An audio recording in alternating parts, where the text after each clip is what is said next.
and I'm gonna read what they think of home. Home is where each. He ain't got his last Can name. you read that for me? That was risky. That was risky. That was great. Where each lives for the other and all live for God.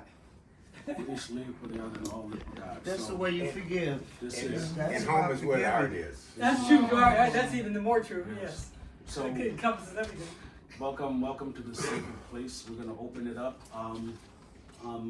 I guess Pam of janitors, you wanna go? Pam is gonna go first to explain about the Moran Center, right? Yeah, oh sure, just But briefly. before we go, Yes, please. can we have Minister Butler say a prayer? Oh, Lord, yes, Absolutely. Thank you. Absolutely. Lord, thank you for this opportunity to be in a circle to share about life. Thank you for each of these individuals who bring their own special flavor, their own special background.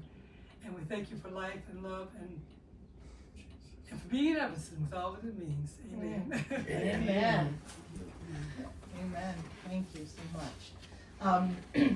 It's such a privilege to be invited into your lives, re-invited into yours. I have to say, it's really, really meaningful. We sat with Clarence Burt's sister yesterday, so it's been that kind of week for circles. So thank you all so much. So the Moran Center, just briefly, we started out as because children, juveniles, had no legal rights to any kind of attorneys or defense if they were accused of anything, particularly, of course, Black and brown children. And so Janet's late husband, Drew Davis, and Alexander, I'm so sorry, and Judge Moran created the Moran Center as a legal defense, right, legal aid. And then they realized that you're not just managing a child's legal issues, you're managing the whole community through that child. And so they created a team of social workers.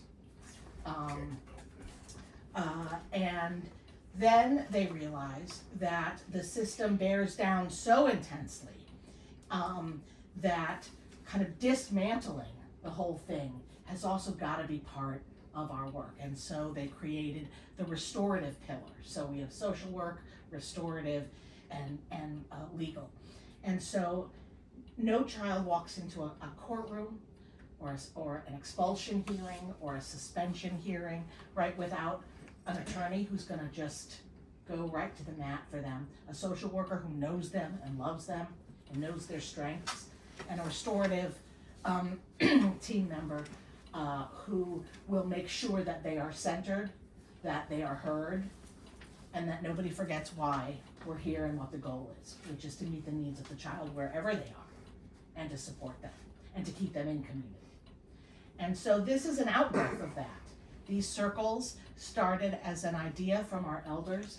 We have peace builders at the Moran Center, and Jen Alexander Davis and Ms. Dolores Holmes, the Honorable Dolores Holmes, and also Ms. Eva Coley are three of our founding and elder peace builders.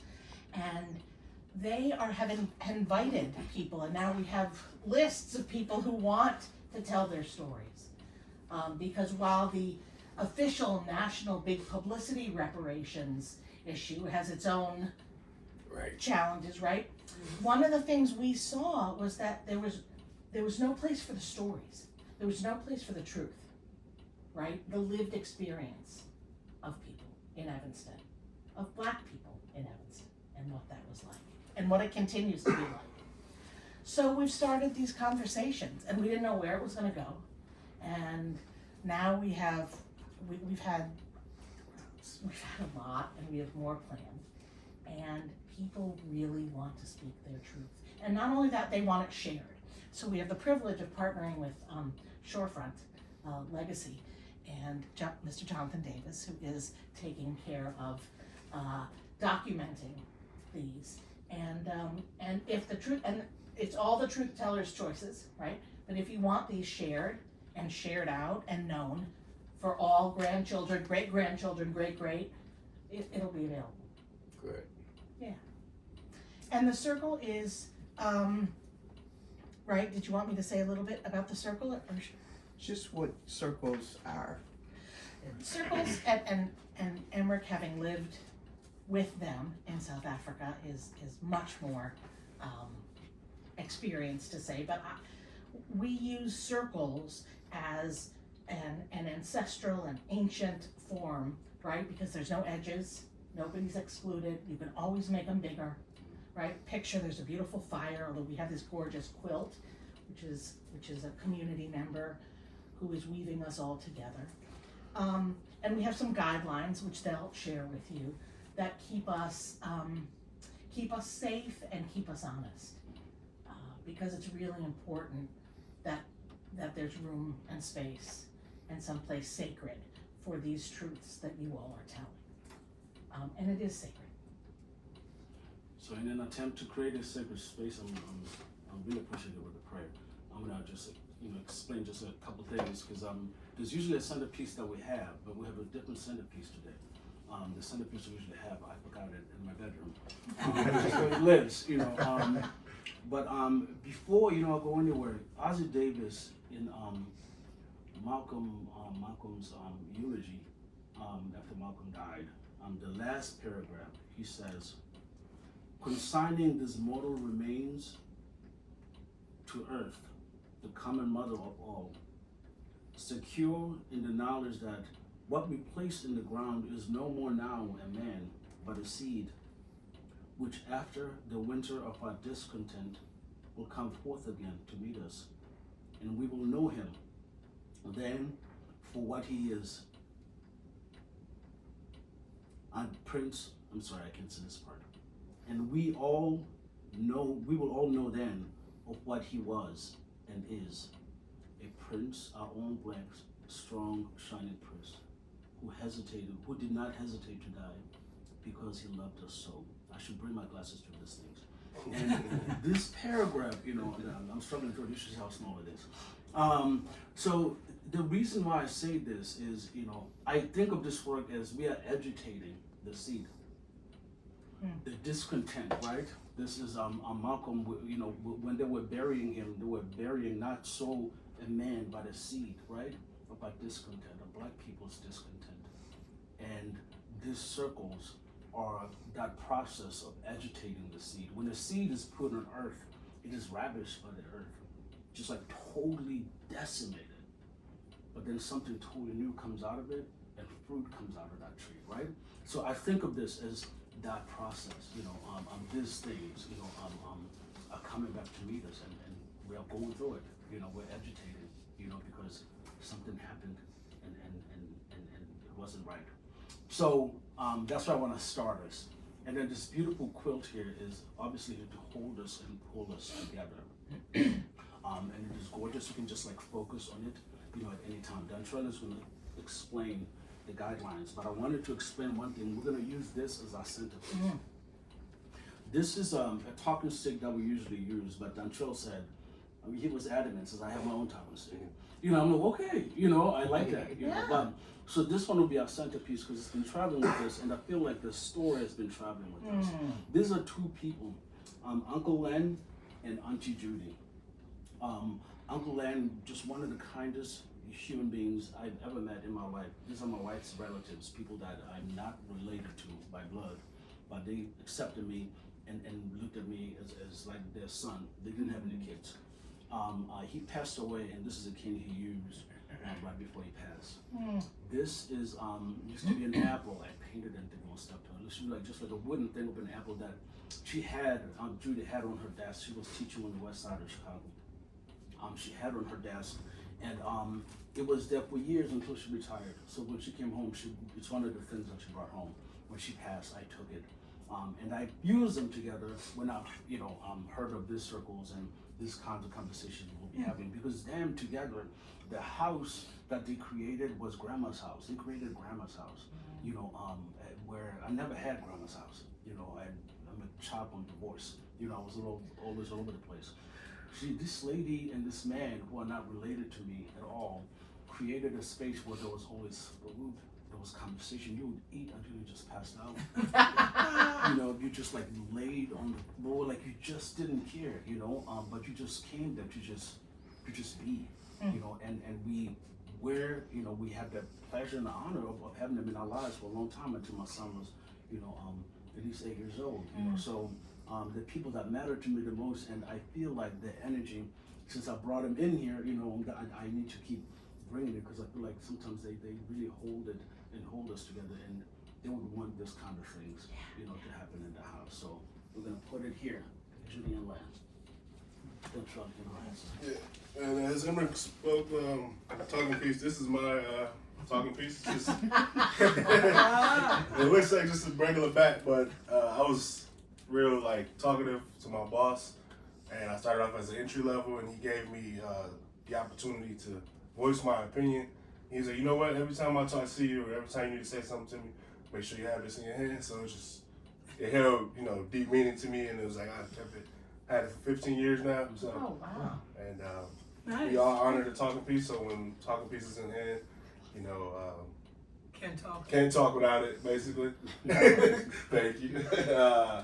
We're here to basically hear the stories of the truth tellers. Sorry, I'm a little nervous. I don't do talking very well. It's all right. You know, when I was in the Army, we used to carry sticks like that.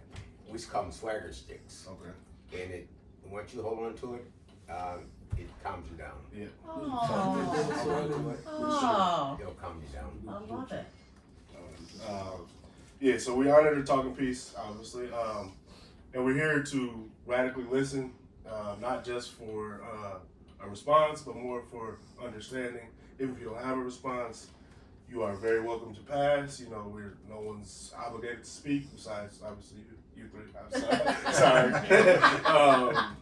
So no one's obligated to speak, and even if you don't have anything to say or don't want to talk about the topic at hand or switch it up a little bit, we're here to hear your story. So feel free to, you know, move how you guys want to move with the stories. We practice honesty. Everything is here is completely honest. You know, confidentiality falls right behind that. Is where no one else is gonna hear this story unless you guys want it to be heard. The recording is strictly for us, and if you guys want it to be publicized, we'll do that for you guys. I think they got them all. Like I said, sharing is voluntary. You don't have to share, and that's pretty much it. You don't forget the grace. Grace. Grace. That's right. Yeah. We always give grace. We always give grace. Sorry. Thank you, Mark.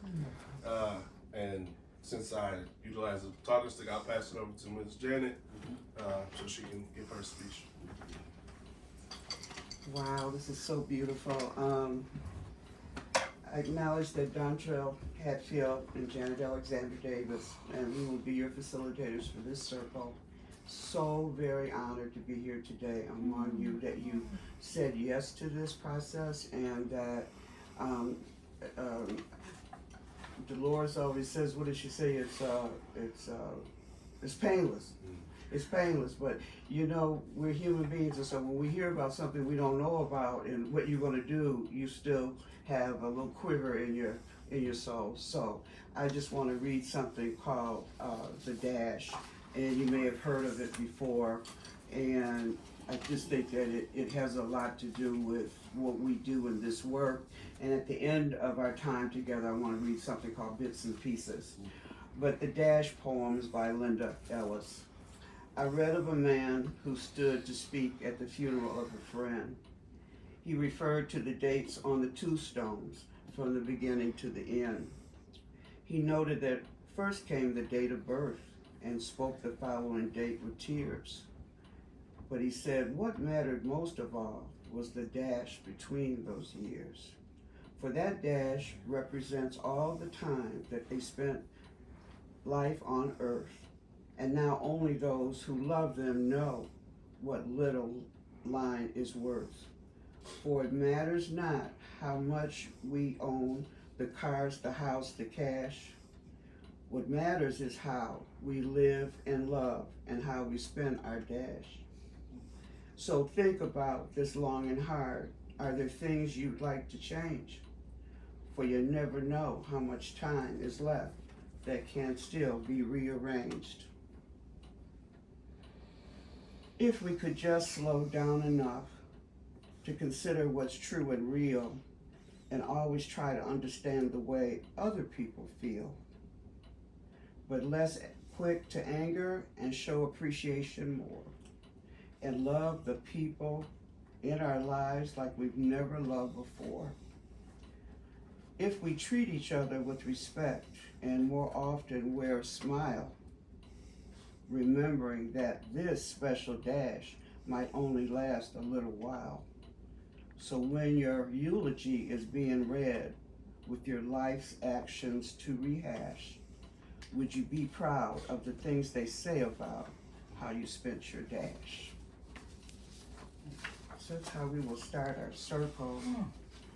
Again, thank you, Ron. Thank you, Cheryl.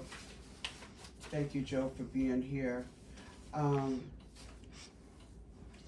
We're gonna do what we call check-in now, since we were reminded about grace. People like that a lot. And so each one of you will have been asked to be a part of the circle. So we want you to please share your name, your role in the community, and what brought you to this circle, and how you are feeling at this moment. You know, an example, at least I wrote nervous, happy, curious, sad, etc. But so when we go around the room, and that's for everybody in the room, because we all are part of this circle.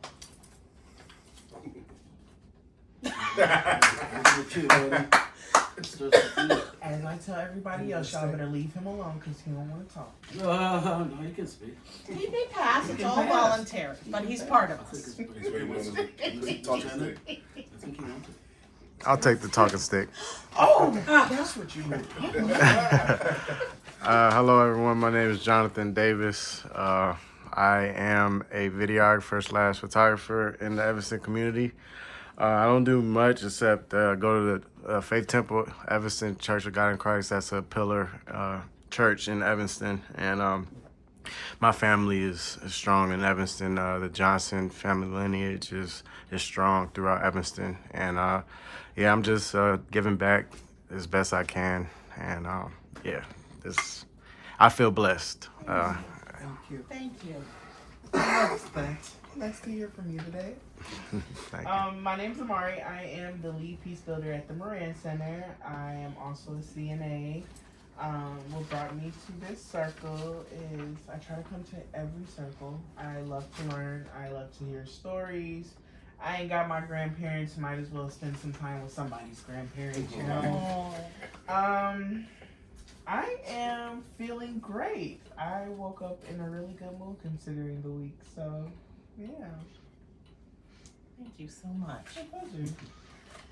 I love being next to Amari. I'm just so grateful. I'm so grateful. I'm Pam, and Emmerich and I are the restorative justice team at the Moran Center with our beloved peace builders. It really is so meaningful for me to sit here with you. I mean, there's so much history and such a depth. And that you knew my late brother, you know, that he's here. It makes me think about all those who are not here, but who are here, who are with us always. So thank you for acknowledging. I was saying, people don't like to even say his name. They get nervous as if I had forgotten that I lost my brother, right? So when you reminded me that you loved him too, that really, I really felt that. And we haven't talked in so long, but it was immediate, just immediate. I also want to acknowledge being a white person in the room and that surprise and the appalling, oppressive nature of far too many white people in Evanston, and of the systems that got us here to begin with and that moved houses, right, from North Evanston to the right, and the redlining and all of the systemic and cultural oppression and horrors that went on, that continue to go on, the harms that integration caused, right, breaking up this extraordinary community for what? So I just want to acknowledge that this is a white people problem, and It is not yours to fix, it is ours. And so thank you. It's an extra privilege for me to be here. And I want to acknowledge that I also take it as an extra responsibility that is owed to you and to this community from people who look like me and benefit. So thank you. And I feel grateful. My name is Cheryl Washington Butler, although everyone else says Cheryl. Only my parents who are deceased and my current siblings call me Cheryl. And I am not retired, I just don't work. Retired people get a pension. But I've been basically a lifelong member of this community since my mother brought me here. I was the youngest of 4 girls. At 13 months, my father was away in the war, and she came to Evanston so we could have a better life. And that was her goal. I'm honored to be here, and I'm so grateful, Pam, when you said you were the only white person in the room, I said, oh, I guess she is. It never occurred to me. You were just a person. And I'm grateful that part of living in Evanston doesn't have me thinking that way. I'm honored to be here. Good afternoon, all. I am Joe to the world, but in Evanston, I'm Joey. I was Joey till 18 years old. Yeah, I am currently an educator. I work at Oakland Community High School as a dean. Previous life, I was a police officer. I'm most proud of being a father. That's a title that I enjoy and love. I appreciate the Evanston experience. I grew up in Evanston as a very unique place. High school member, Mr. Hine, he said that once you know, he's Evanston like the rest of the world. When you leave here, you'll understand that, and understand that I did. Evanston's always inside of me. Phone's ringing. God, I'll get back to you in a moment. Are you there, guys? Me, Margaret. Technology. I grew up in Evanston, and it's always it's shaped my life, my worldview, and it's been priceless. I feel at home and at peace, and fortunate to learn from you all. And thank you, Mom, for making my life. Thank you for growing my life. I have to talk. Jonathan, would it be okay if I go turn the answer machine off? Because you're going to hear everything on there. Yes. Okay, thank you. I'll turn it off and I'll go to voicemail. See if I can turn the ringer off. Rocky Brewers, really? Yeah, I'm not a fan, really, but Okay. like I said. Get out of here. Right, exactly. Are we pausing for Mom, or are we continuing on? Oh, we can keep going. You can- She'll come back. She'll come. Oh, hello, my name is Ron Butler. I've been in Evanston for 77 years. I'm going to be 78 in a week or so. So, like I say, I grew up in Evanston, and I went to all the Evanston schools, like Foster School, we used to call it Red Rock Prison. And then I went to Dewey School, and then ETHS. And from there, I went away to school to play football. Fortunately, I got a scholarship playing football. Then, unfortunately, I got drafted into the Army. It's been seemed like a lifetime, but it was a couple years in the Army. And then after the Army, I came home and said I wasn't going to stay here in Evanston. You know, I wanted to spread my wings, but I was broke. So by being broke, I had to get a job. And I got a job. In fact, this is Butler, Cheryl. She has worked at the same company I worked at. We worked in the office. I worked at Commonwealth Edison. I was there for 40 years. And then I retired when I was 62. And like I say, I knew her all my life. I've been knowing her all my life. Yeah. But our families were friends. And we worked in the office, and she used to call me Junior Flip. Well, she was older than I. And yeah.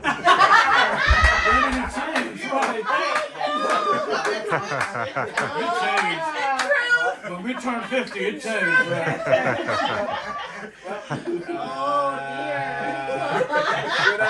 Good night. Can I show you that? introduction. Okay. A year and 9 months. We're doing introduction. We'll have time. We'll have time. No, well, the thing is, we worked in the same office, and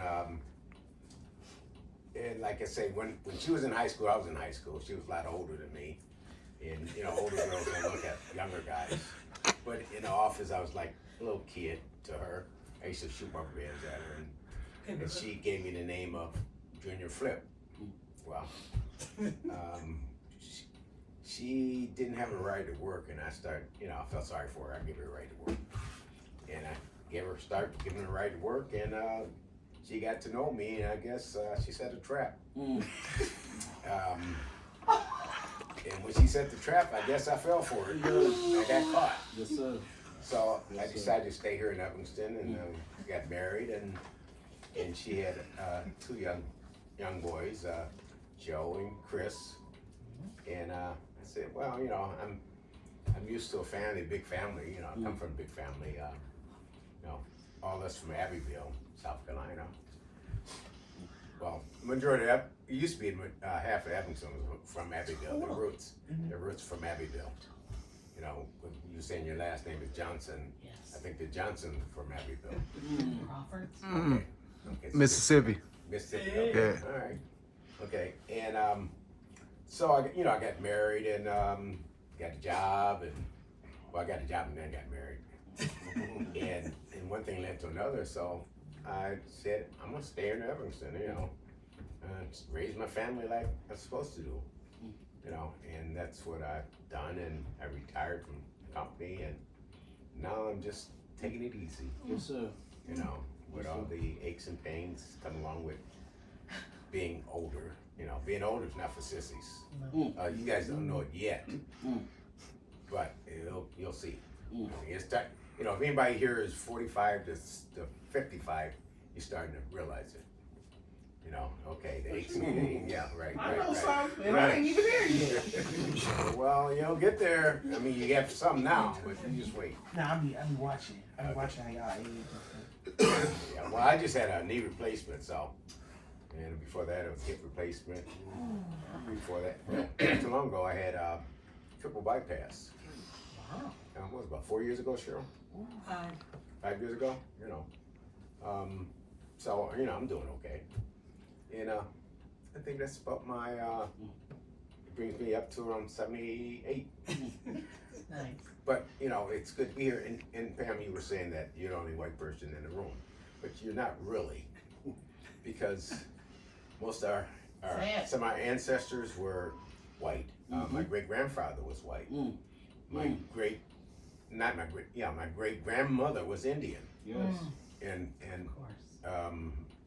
and I'm African descent, so so we're all in the same boat. Yes, sir. Except for, like you say, you're white and you look white. We're partially white, we don't look white. Right. But we all came from the same creator. And it's a pleasure, to have this circle, to let to kind of let things out. We've had things bogged down in us for years. It was one thing when I was a kid in foster school. I thought everything was like Dick and Jane. Dick and Jane and Sally. I don't know if you guys read those books when you were coming up, but we thought that was the world. Dick and Jane. Knowing one thing about it, there was no black people in the stories. I like Norman Rockwell. I love his artwork, but there was no black people in his work years ago, and then I guess he was able to incorporate some black people in his artwork. Yes, Cheryl. You have something to say. But we'll be back. We're still introducing ourselves. Yeah, how do you feel? We'll be back. How do you feel? How do you feel How you today? feel about being How do I feel today? Being here. Or being here? Circle. Yeah. Oh, I feel enlightened. I mean, it's in fact, it's bringing something out of me. It's kind of like it's hard to explain. But I mean, I feel, enlightened. This is something, and you talk about the Moran Center, because I met you a long time ago, Right, and there was a young fellow over at McDonald's yesterday. He was 22 years old, and he was looking for home and work, and I said, okay, that's it. There's a Moran Center over there, and I asked him. I said, do you have anything behind your name, an F behind your name? That means felon. Yeah. And he said, yes, sir, I do. I said, well, if you go over there, maybe they might be able to help you. Now, he was 22 years old. Totally. And I don't know if he ever, this is about 4:15 yesterday. I don't know if he ever made it. But anyway, and he asked for $1 to help him get a sandwich. So, a young kid, he's from Kenosha, and he wants to move down this way. And I think he checked with the connection with the homeless. But I told him, go to Moran Center. They're there to help you. Thank you. They have lawyers and they can get your problem expunged. Yep. And things like that. So I hope he went. Me too. And I feel great that we're here talking. This is something that's never happened before, and I hope it keeps going. Because like you said, you planted a seed, and once you plant that seed, it grows. And like you were saying before, you hope you started it, and it kind of started to snowball. Starting to snowball, and let the world know, things that we've been keeping in forever. You keep looking at me, dear. Am I talking too much? No, tell you the truth. Tell your story. Well, this is You What's all the right. introduction part? This That's introduction. what I'm No, saying. it's not. That's what I'm saying. We're We're gonna gonna talk. pass the six. I know it's introduction. Okay, but, go on this week. But there's no limits on what we can say and Okay. how long we can say Okay, it, you're and right there. you're letting your things out. Okay. And sometimes we let things out. It's like some pastors, they just go on and on and on and on. My introduction, I'm Dontrell Hatfield, born and raised in Evanston. My family is pretty known in Evanston. Yeah, yes sir, yes sir. Yeah, I was gonna say, I actually know you from First Church God, way back, Pastor Curry was there. I'm a peace builder for Moran Center. I'm also a IT director for Connections for the Homeless. I've worked in Cindy Evanston. Casberry. Yeah. What else? I don't know. How you doing? I'm feeling, like I said, a little nervous, but I'm actually very grateful to be here and to hear you guys' story and to actually hear from people I've known or seen around, but actually didn't know or have any reason to come up to and ask any questions. And it's also great to meet the person who made Emmerich so happy the Yes. one day after the McDonald's story. Totally. He came to my house and did not stop talking to me. Man, we gotta get to those older guys. Yeah. I've been seeing them since elementary school. Man. Yeah, right. So it's just really great to hear your story now, for sure. And that's pretty much it on my introduction. Is there anything else that anyone else wanted to? You're not nervous now, are I'm gonna you? get that feel. Keep You're not nervous now, are you? No, he's good now. No, I'm good. Yeah, I'm good now. This actually feels really solid. And Mr. No, Butler, it's great. thank you for reminding us, Mr. Butler, that this is actually, it's whatever comes out. When I Yes. have it, I have it. I say what that's the beauty of it is there's no time limit. Well, We speak. when When you we get speak, we won't have to stick though. Yes, sir. We must have it in our hands, sir. It'll come back around. So when I met this man, I'm telling you, I sat there. We sat for must have been hours. And I was sitting with this black man. I didn't introduce myself. My name is Emmerich Mazabuga. I'm the Restorative Justice Coordinator for the Moran Center. It was the most enlightening conversation that I've had in my sort of career in Evanston. Like you were telling me things I've never heard of before, Yep. and it literally made so many things make sense. I was looking at my phone earlier because I wanted to bring this up that the Oklahoma Supreme Court on Wednesday dismissed a lawsuit by survivors of the 1921 Tulsa massacre, the race massacre, right? Yep. So they dismissed it. Now, the people that are still living, they're literally 100 and something years old. They're ready to go. right. They're just hanging in there, right? and they're still struggling to get the money back for their land, with this, right? That's what we're here to talk about. Like, I'm a very serious person, and I tend to just like move along because I focus on serious things all the time. I don't like talking about simple things. I think about things, I'm really hard things all the time.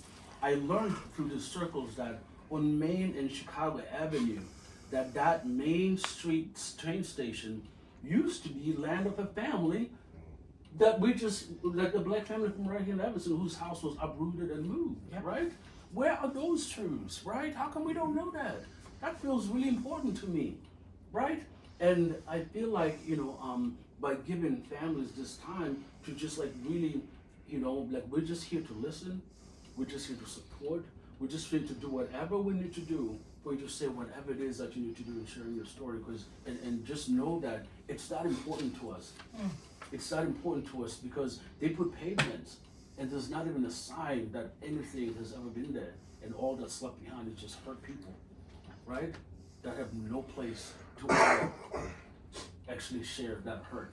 Just go ahead and take it to the grave with you. That's cruel. That's incredibly cruel. So I feel great today. I feel I'm always a 3 out of 5. I have to keep it right there. But I'm so happy to be here, and I'm so happy, Mr. Butler, to be sitting in your house. The universe works for you in funny ways. Thank you, everybody. I'm Janet, and I'm born Janet Cole here, born and raised here, and Janet Alexander Davis now, because I was married to Roosevelt Alexander, and I am married to James Davis over 25 years. I'm older than James too. and I'm 5 years older, and he also worked at ComEd for 36 or 38 years. And one of the things we've been together 38 years though. We lived together, but we dated. And one of the things that we both say, he needed maturity, and I needed something else. So he gives me what I didn't have, and I give him what he didn't have. So that's the way that one works. Anyway, thank you guys, everybody, for starting us off in this way. And again, we do have, I know you have a lot to say, and we're here to listen. So, but we do have a few questions, and so that's what we'll try to get around to the questions. So if that happens, if it doesn't, it just doesn't. That's the way the circle will go. So let's begin the circle at the beginning of your life. When and where were each of you born? Do you have siblings?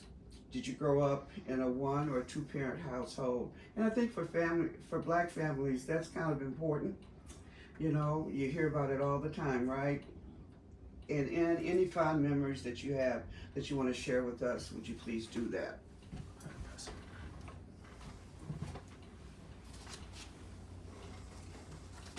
Yeah, go ahead, Cheryl. Ladies first. Yes, the lady. Let's see, elder ladies. I knew it was coming. I felt it. If you forget what I asked, I can, I can say it again. I'm just still thinking about the person who tracked him down. Yeah, that's right. I haven't met her yet. I will never get married again. Anyway. Okay, my birthday, I was born Cheryl Washington. I was born August 31st, 1944. What's the next question? Siblings.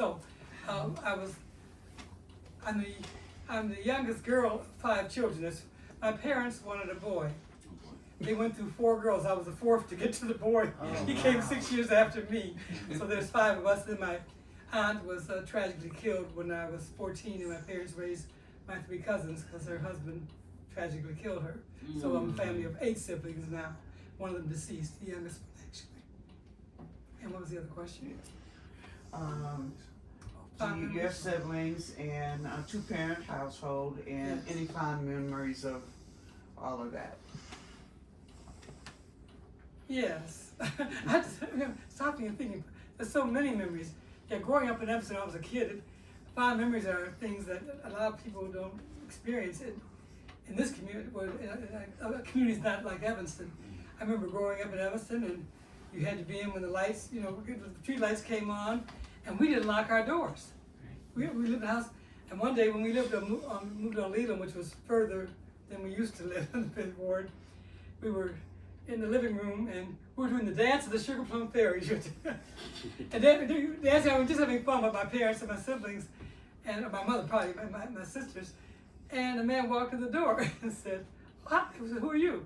"Well, I walked by, you all have such a good time." I said, "Okay." At that point, we started locking the door.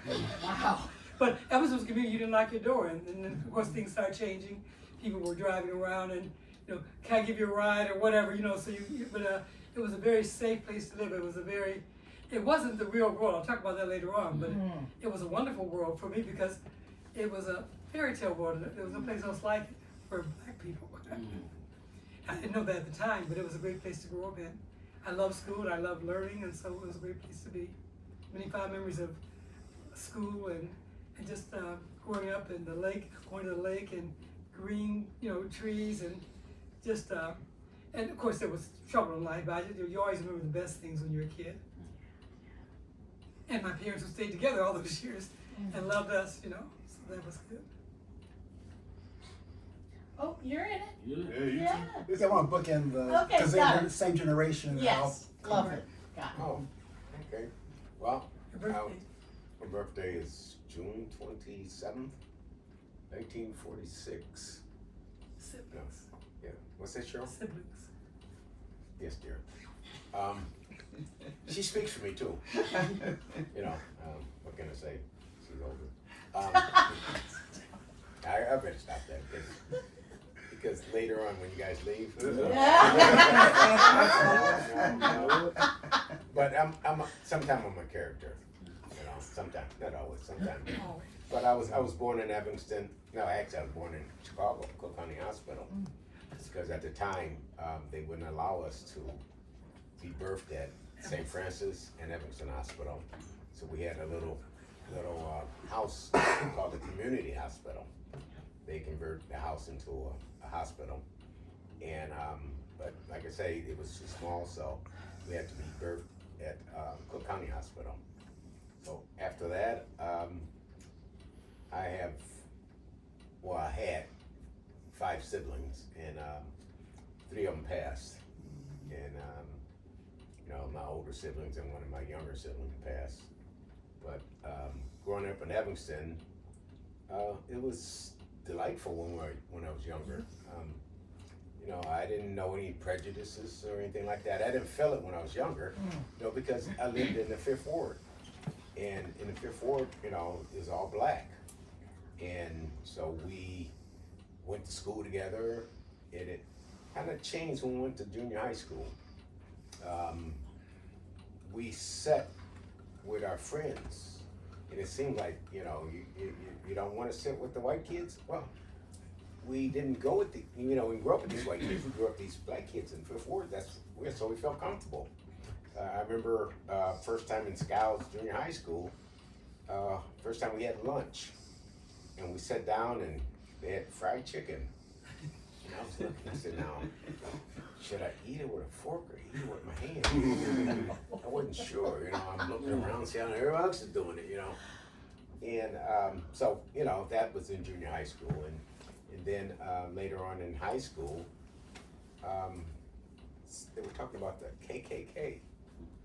Well, I didn't know what the KK was. I didn't know what KKK meant, They said, well, these guys that wear these blue jackets, they're the Klan. I said, okay, let them be the Klan, And then I found out reality started setting in.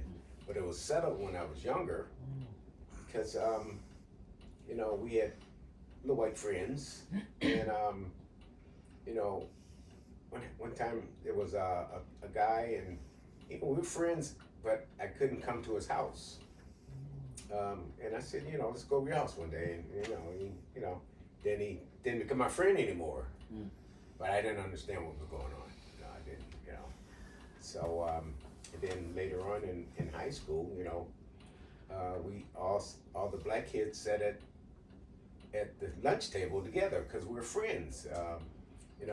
We played sports together and we're all friends. And even during the basketball games, there was a section in the gym. It was section D, And I used to think it was Section D because it was all the black kids sat there, but it was Section D. And again, all the friends, we all sat together, and I guess it kind of looked like we were kind of prejudiced ourselves because, we didn't sit with the white kids, but we didn't grow up with the white kids, And I remember one time when I was in the service, what really hit me, I was in town and I was getting ready to go back to the base, and I had to wait for the bus, so I went into this tavern to have a beer, and I got in there, and the waitress came over and said, I'm trying to think, was it black then, or was it Negro, or colored? I forget. Anyway, she said, we don't serve your kind, so to speak. It was black, Negro, color, I don't know. And by being in the military, I didn't want to cause any trouble, so I just backed out because, like I say, I'm a new guy in the military, so I don't want to cause any trouble. So that's how I really, really found that prejudice, racism, that it stuck to me then, And then again, I'm in the South, down in North Carolina, and there's all these signs, KKK, territory, country, or whatever, I don't know. But for now, that's all I can tell you right now. I'm probably sure I have a lot to tell you later. Curiosity, so junior high school, you saw, I'm making this, in junior high school you saw white people. Yeah. So was your grade school all black? All black. Okay, I know that. All right. Fifth Ward. Fifth Ward. Was all black. Okay. So I had a different experience. I grew up in, I was born April 30th, 1965, Kalamazoo, Michigan. My parents were from Evanston, Jake Clark, and at that point, Cheryl Clark. They were Michigan for some reason. I think just so I could be born in a special place, Kalamazoo. I had stuff that's different. I'm left-handed, born in Kalamazoo. 30th day of April was the last day of April. But I was born there, but I grew up in Evanston.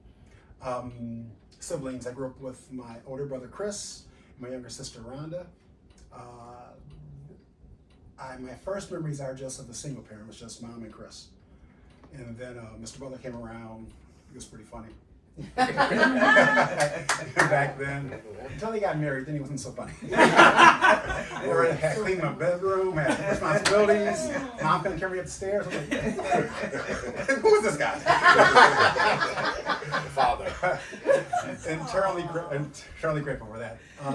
So I grew up with Rhonda and Chris, though Jake had 3 other kids that were my half siblings. They grew up in Michigan. Durkee, Tyrone, and Leslie. Fond memories. Oh, so my experience I went to King Lab, which was new, but I didn't know it was new. It was my only school I knew. It was in the 5th Ward. It was like a magnet school, so there was black and white kids. It wasn't segregated. They were just all black, like you all's experience. Just great memories of King Lab. There weren't my preschool, the child care center. It was all black. There's like one white girl named Mary. I don't remember that. But Mary. So fond memories. King Lab was an amazing place to be. It was the only thing I knew, so it was just regular black kids, white kids. I did spend the night at white friend's house. Jim Spurtis was one friend I remember in particular. Mark Edelman, Mark Walchurch, Billy Dawson. He's not white, but lots of friends. These are Evanston names, Evanston legends. Fond memories. So 1976, remember, was huge for the nation, but Evanston, like the 4th of July parade was always fun to go to. The 4th of July fireworks as a kid, we went to the alleys near Northwestern. Yeah, right. Behind Dyke Stadium. Yeah, behind Dyke Stadium, and then I remember it was cool, but I remember I was scared when I was young. Yeah, you were scared. I was scared, but I grew out of that. Other fond memories, riding bicycles everywhere. It was just safe when we go to the lakefront. Northwestern, it was cool to go to their campus and look at the rocks and see all the things that the college kids wrote. Like, Ronnie loves Shirley, even though she's older. Whatever the rock said. Fond memories. Nice. So I went to Shoot Middle School, and then for me, the similar is in grade school, K through 5, black kids, white kids sat together, and then in middle school at Shoot, though, we moved to this here in 1976, but kids started to separate themselves voluntarily, I guess, at lunchtime. Although I had still had white friends, but we socially it started to come a little more distance. Some memories, middle school was fun, ETHS, did YAMO, did sports, able to run track. Yeah, just it was, those are the fond memories. Camp Echo after high school was amazing, it still is. I'm gonna go for that. I think that's fond memories, my background siblings, so the next other. How old is this? Next stage with you. Central. Yep.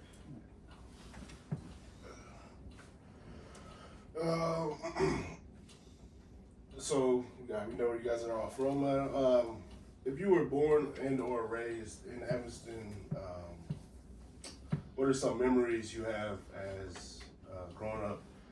Racial memories in the neighborhood as a child from Evanston, or a person who've been here all your life, basically. I find it so funny that he's talking more than me. That never happens. You can catch up. No, oh no, you don't want that. And I'm not vindictive. I'm not gonna be beating him over the head. Grace. We don't like that kind of stuff.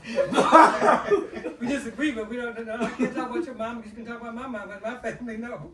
And we don't yell and scream. We just. So anyway, he is a character, yes. No. He captured my heart. Anyway, thinking about growing up in Amsterdam, the race thing, it was so subtle. I mean, a lot of it I didn't recognize until I was older. Yeah. It was so subtle. I remember my mother said when I was in kindergarten, I must have been, I don't know, I must have been in Dewey. I went to Dewey School. It was a white school, yes. Basically white. There wasn't any blacks. She brought home a blonde-haired, blue-eyed boy for lunch. And I said, okay. But then what happened to me when I think about the racism thing, my first trauma was I was at Dewey School, because that's the area we lived in. We lived right in the Dewey School District. Like you were there. Right. And then, I mean, integration is a good thing, but it's also a terrible thing. Right. We were fine. I mean, it was doing fine. They decided they were going to mix us together, so they pulled you out. If you were a certain grade level, they pulled you out of school. My sisters were a year older than me, year or 2 years older than me. They stayed at Dewey. I went from basically all white school, I mean, some blacks, to all black school. Now, Foster School was a great school. It was, I mean, they had great teachers, but I was accustomed to a white culture in school, and I had a lot. First of all, you're the new girl, you know, and girls are worst fights in high school, break up a girl fights. Lord have mercy. Oh my gracious. Anyway, but I had a tough adjustment because I wasn't accustomed to it. I was accustomed to a different environment. I got accustomed to it, but it was traumatic for me because I wasn't used to that. So for me, integration wasn't good because not that the school wasn't, but they were great teachers, but my culture was different, you know. So, and then we go along, and I get to junior high school and whatnot, and I don't remember junior high school being that much any problem because I love to learn anyway. I remember my favorite teacher was Eunice Borman, white woman, of course, because most of our teachers were white, and she was the most kind person. I've never forgotten her to me when I was in school. I got to high school, and then things really changed. You know, we were. I mean, I didn't have a choice about being a good student. My parents wouldn't allow anything different. We could not talk, you know, slang language. We spoke the King's English, you know. Now, if we wanted to talk slang language, you wouldn't do it in front of my parents. You might do it with your friends. I never learned it, but you know, you had to do so. I did fine, but I learned then that when we went to school, we were on a row and did student council, doing great things and mixing in school. There was no problem mixing in school. But I know the first time I realized it was really that hurt me being a racial thing was I was in high school. You had to have a pass to walk, if you were in class to walk, you know, you had to go somewhere, and it wasn't a passing time. Teach all pass. One time I was walking out H Hall, it's the main hall, that was the high school. And I was coming from this end, there was a white girl coming from the other end. Now, I dressed, we all dressed the same. I didn't dress, you know, in African, you know, whatever, you know, I mean, we all dressed the same. And as I was walking down the hall, I saw her face. And the closer she got, I saw how scared she was. She was afraid of me. Because I was a black girl.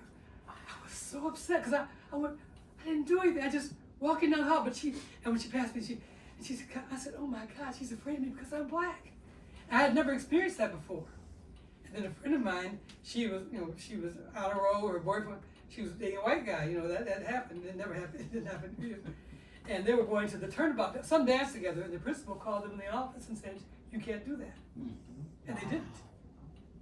That was not allowed. And I had one girl tell me when I was in school, I don't know if it was junior high, high school, it must have been high school, that the reason I was so smart was because I had more white blood in me. And I remember I was going to Oakland for a while because I was going to college, I was going to be a nurse, and my first son came, second son came, and then the husband was really not around, so I decided I was going to raise the kids. I didn't do that. But I worked with a person, I'm digressing, I forgot what I did, but I worked at the high school. I started working at the high school. My thing has always been like organizing when I was a secretary, whatever. I've been a bunch of things, all those types, administrative work anyway. And I remember I worked within the office with two administrators.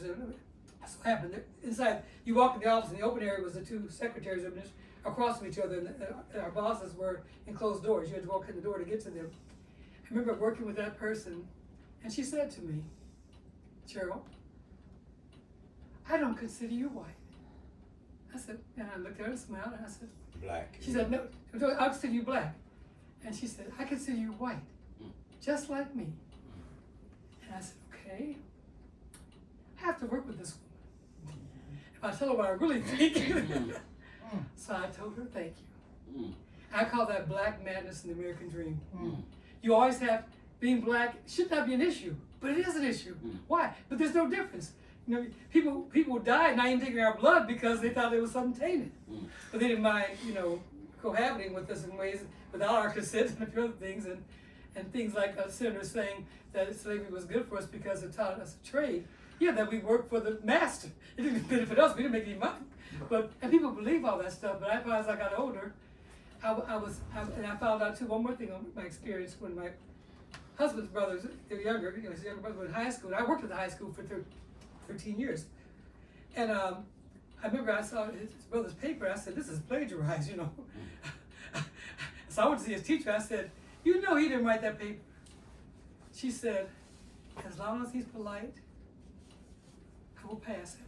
And that's why blacks, boys didn't always do well, because they didn't try to help them, they just, as long as they were, good, nice kids, they passed them on, they didn't train them. I lost all respect for her. I said, oh my goodness.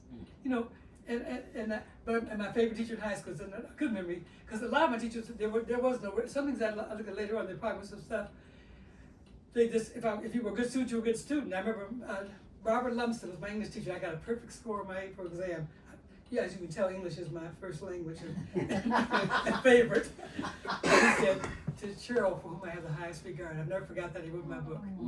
And I did not experience racism with my teachers that I knew of. I may have, but because I guess if you're smart, did your work, and I better be polite, didn't matter who you were, so it was fine. But as I got older, I found out that being black is a challenge. It shouldn't be, but it is in this country. But Evanston, I tell people, we were going on the train to go downtown Chicago, and the guy said, you guys are from Evanston, aren't you? I said, how? Because the way you talk. Because we were taught, of course, Evanston's not the same now anymore. There's all kinds of different language talking in here. But then we were expected, and we did that, and we were fine. But it's just a sad thing that there's so many subtle things. And of course, like Joe said, he spent the night at kids' houses, my son. But I remember, we could spend the night at their house, but they never spent the night at our house. I never thought about that until I got older. So it was that kind of thing. And one time, when my son was going to go to camp, and the woman, she had gotten a scholarship thing. We were married then, yeah. And the man chased down, apparently. We were married then. We were married then. And she said, well, it only cost $300. Well, this man married me, he was 24. I turned 26. He just turned 24 in June. He got married in August. I turned 26 2 weeks after we got married. So we were like 2 years apart. And the boys were 5 and almost 7. And so he was struggling. So she said, well, she had made, Chris was a few years, he says, you get it for $300. And I said, well, I can't afford it. She looked at me, I said, I got it, you don't do it for $300. And she didn't understand why I couldn't pay for that. He's a young man inherited a woman with 2 children who had never supported them.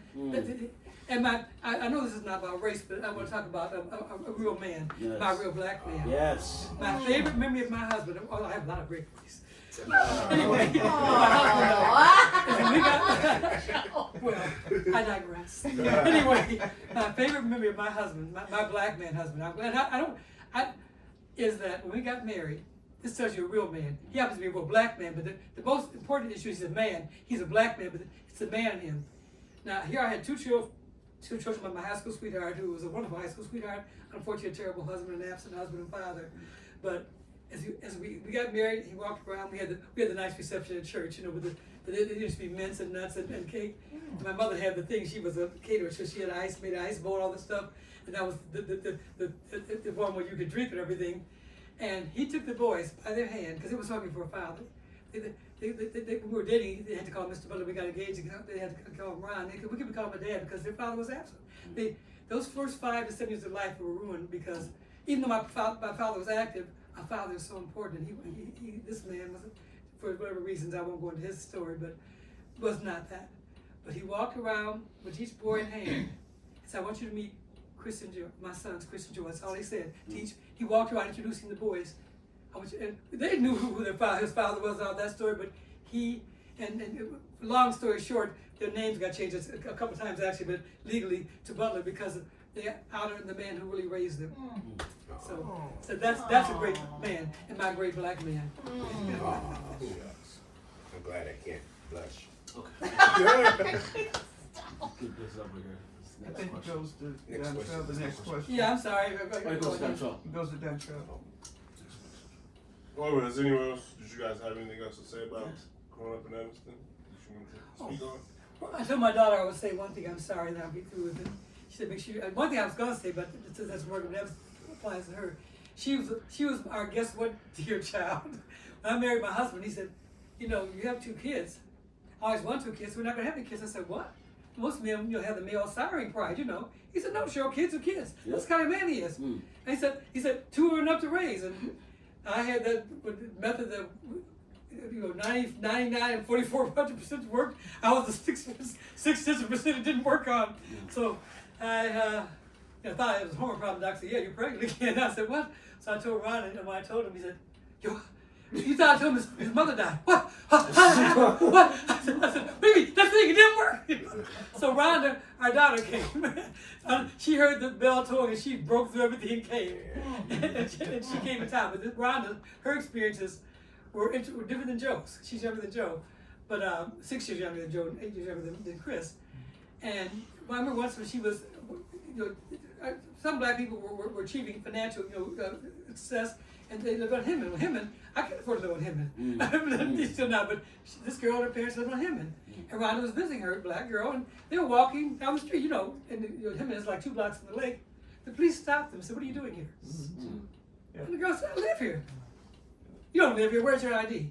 Rhonda was furious because they were black. "I don't carry an ID, I live here." "You don't walk around with your ID when you're a kid, you didn't carry.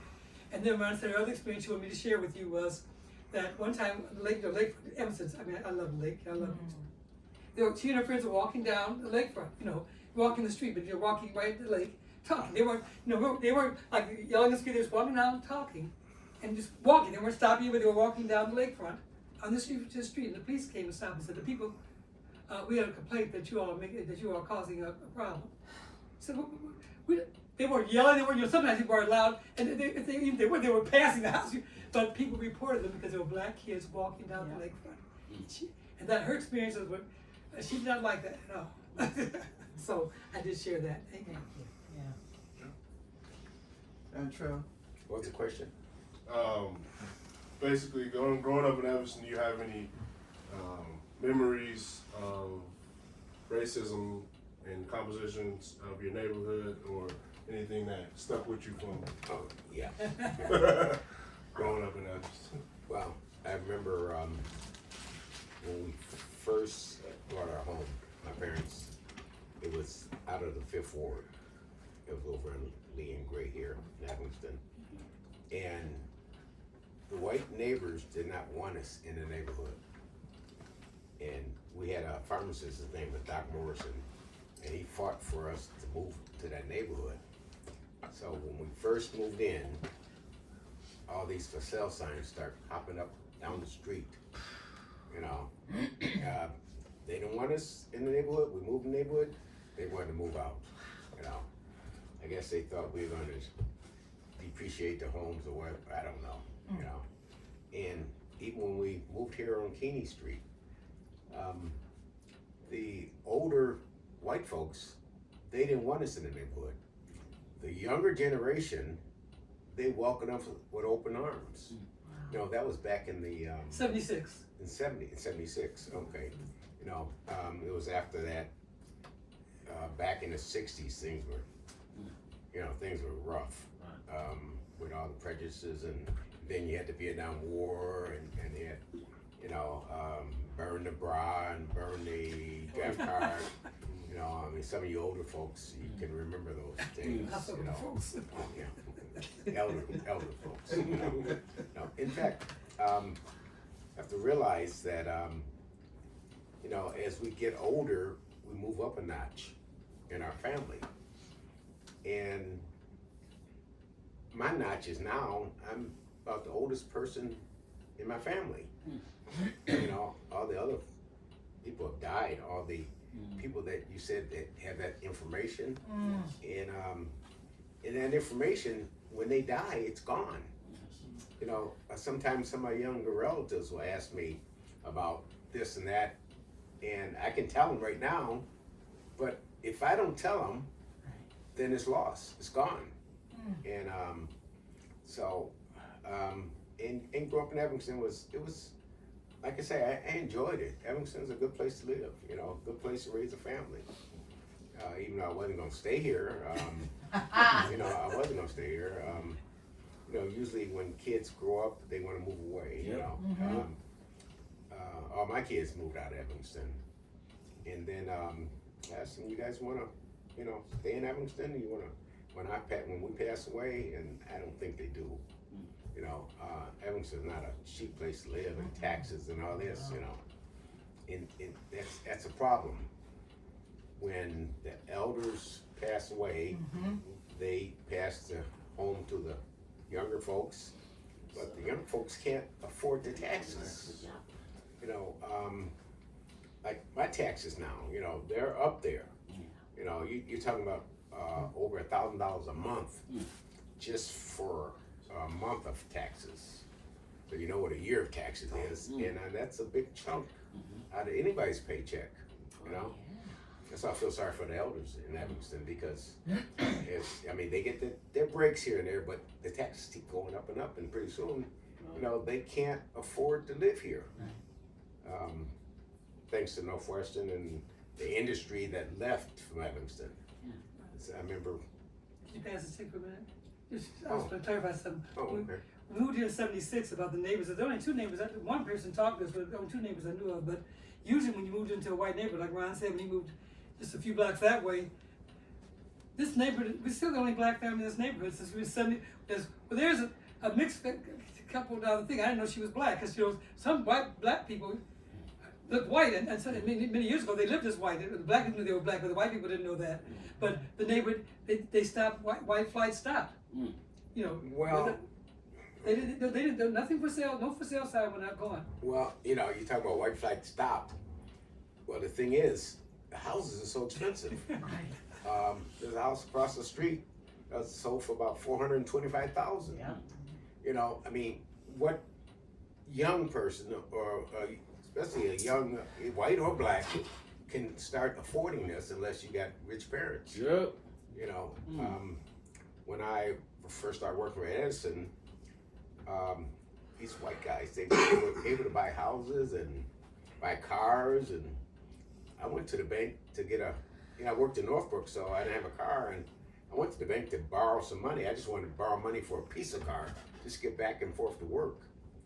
And, you know, gainfully employed, you know, I'm a veteran, little college, and, you know, and the bank manager, or whoever he was, he said, "I'll come back tomorrow." And I came back tomorrow, and the next day, and he said, "Sorry, Mr. Butler, you have no credit history." I said, wait a minute, credit history? I'm only 21 years old. You know, Wow. what kind of history can I have? Right. And he denied me. And I thought about that. You know, that bothered me. I said, I know what this guy wants. He wants me to lose my job because I can't get to work. And if I lose my job, I'm gonna go out and knock somebody in the head to get some money. And I become a statistic. I'll be into the system. You know, to me, the prison system is a form of slavery. Okay? And once you're in that system, they control you. And I said, no, I'm not gonna do that. And the guy told me about the credit union. He said, you know, you can go to the credit union and borrow some money for a car. And I did that. And I tell all the young guys that come behind me, you know, the young black guys, because they need credit too. And and what it was, they were these young white guys. They were able to go to the bank as a young man and get money for a car or a mortgage. You know, money for a mortgage, down payment or whatever. You know, I couldn't do it. You know, and that bothered me for a while. In fact, it still bothers me. You know, and with the young guys, young black guys now, I mean, I would hate to be a young black guy coming up. With the drugs and things, you know, they would put them in jail for smoking a joint, you know, if you get caught. And then you have a felon behind your name. And once you're a young guy with a felon behind your name, you can't get a job. You know, it's hard to get a job, you know, and if you can't get a job, then what you gonna do? You know, you become a problem. And that problem, you know, you end up in jail to that forced slavery, so to speak. So. I would say the questions about racism. When I think of racism, I think of direct things, action, bias, and such. I'll say my experience growing up in Evanston didn't have a lot of that, like direct, something I can put my finger on. But what I have noticed about Evanston is that Evanston is very diverse, but it's not very integrated. That's right. People from very different neighborhoods and such. So there's things that I think I experienced with my parents' experience, but in terms of direct racism growing up, fortunately I did not, but there were things underneath the surface that you recognize later on in life. Our next question is, how is the school experience different from the home experience pertaining to children who grow up in the diverse background? Basically, I guess, for those who grew up in a mixed school or who grew up in mixed neighborhoods or who had to deal with mixed whites and blacks at work, how is it different from it is back then when you grew up and now and the years passing, I guess? You want to start, Joe? Sure. Okay, my experience, you know, I started working in the late 60s, and the company I worked for, they really didn't, they hired blacks, but they hired blacks in a lower position, like janitors and maybe mechanics. You didn't see any black linemen out there, or, you know, they weren't exposed like they are now, you know. And I remember one time I was talking to another black guy on a dock, and we were talking about some racial stuff. I forget what it was, and a white guy heard us, and you know, and he mentioned it to our HR, and HR called us in, you know, said, "What's going on, Ron?" And I said, "What do you mean?" He said, "You know, I heard you were talking about this and that." I said, "You know," I was telling him, I said, "You know, at this company, I have to work 110% to get recognized."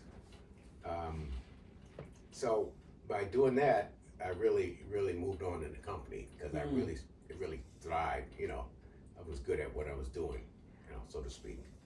And they, back in the 70s, they had hired a lot of black guys, because the government said, "Hey, you know, let's see, you know, some black faces," you know. I guess they were getting some kind of money from the government, I don't know.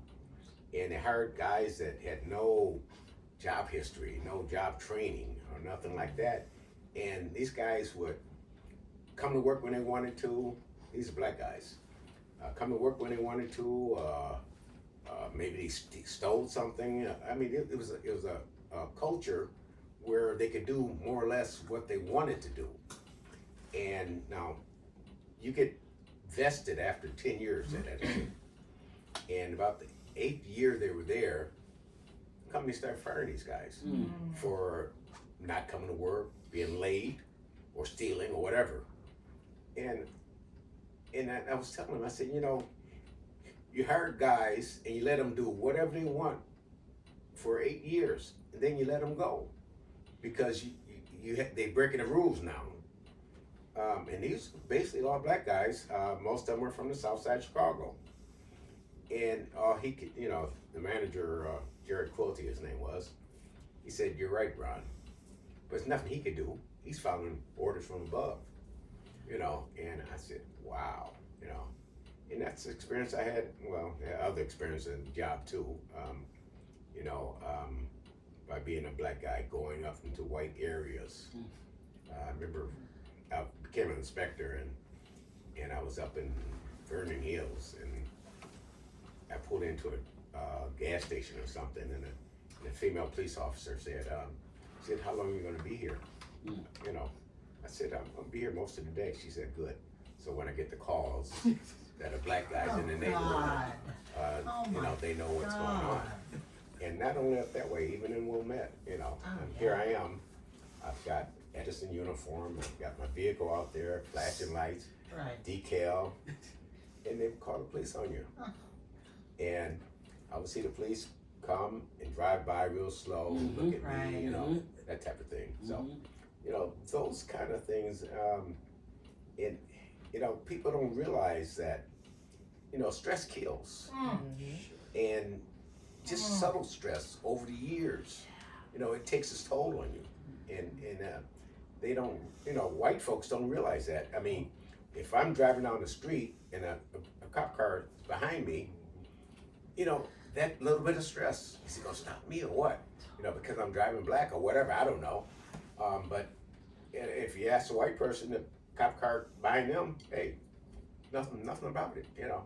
And I'm pretty sure most everybody here that's black can contest to this, you know. And it's a problem. It's a problem. Next. Okay, the question was about school and the impact on. Yes.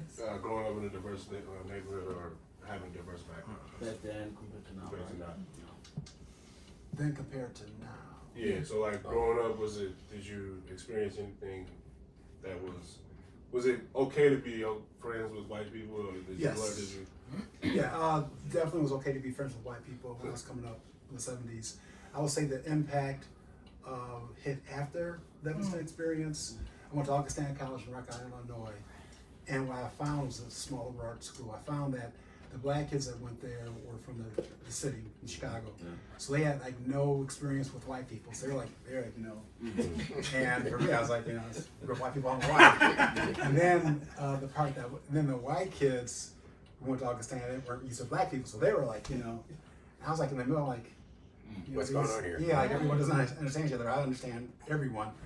And one time I was walking from up campus to down campus, and I was walking down the street, and the white girl was coming this way, and she crossed the street, kept walking, and then she crossed back over. I was like, that just happened? Yeah, it did happen. And the first time I was called the N-word was at college. A townies driving by the car, you know, hey, blank. So I will say that the two more stories, and I'll pass it to Mom.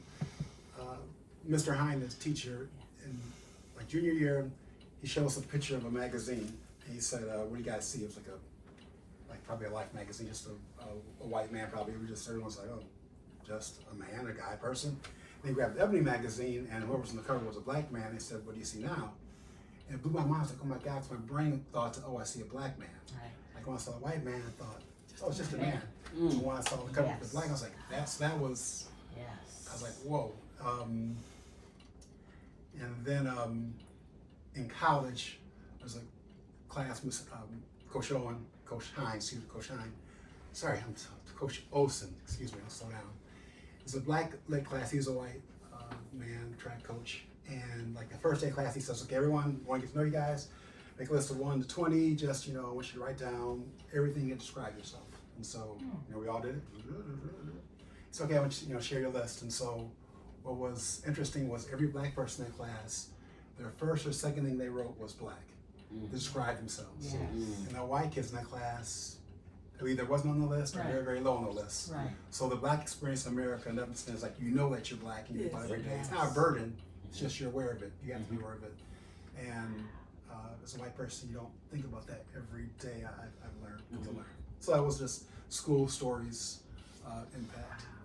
So diversity then and now. It comes to my mind about oldest son, Joe's older brother, and he went to lab school too. So lab school was grade school. At that time, lab school was in Foster, where Fleetwood Jordan is now. Not Fleetwood Jordan, but his family focus. That building was. And now Chris is at one time he was white as you are, because someone looks at my father's pictures and I think your father's white. I said he's not. He's just light. Anyway, Chris came home. He's a kindergarten kid. Now, my diversity, I grew up, I wasn't aware. I just knew that white people had what we call good hair because we didn't think, straight hair was good hair.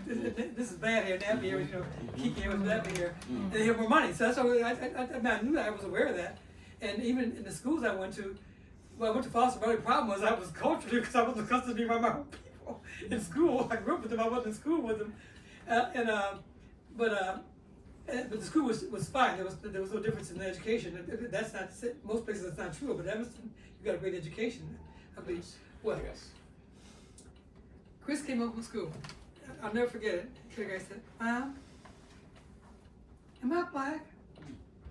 I said, "Well, yeah, man. I never told my kids they were black. They were just kids." I said, "Yeah, why?" He said, "Because his friend told him his mom said he can't play with his black niggas anymore." Of course, I went to the school, and I reported it, and they called the family, and they did some stuff. So they actually addressed it. But it was so sad that a 5-year-old has to learn, not that he's black, that's okay, but that being black is bad. Black madness in America, I would never get that paper I wrote, because that's what it is. You're black, but if it's good, it's not good. You have to keep, like Joe said, white people don't think that way. They're just people, Yep. And as far as diversity goes, I've never had a problem. Because of course, some of our people used to be white people when people were black, but black folks are probably worse than white folks. Many of them, at one time, wanting their kids to intermarry. Well, I have no problem with my children marrying anybody, white, black, or anything.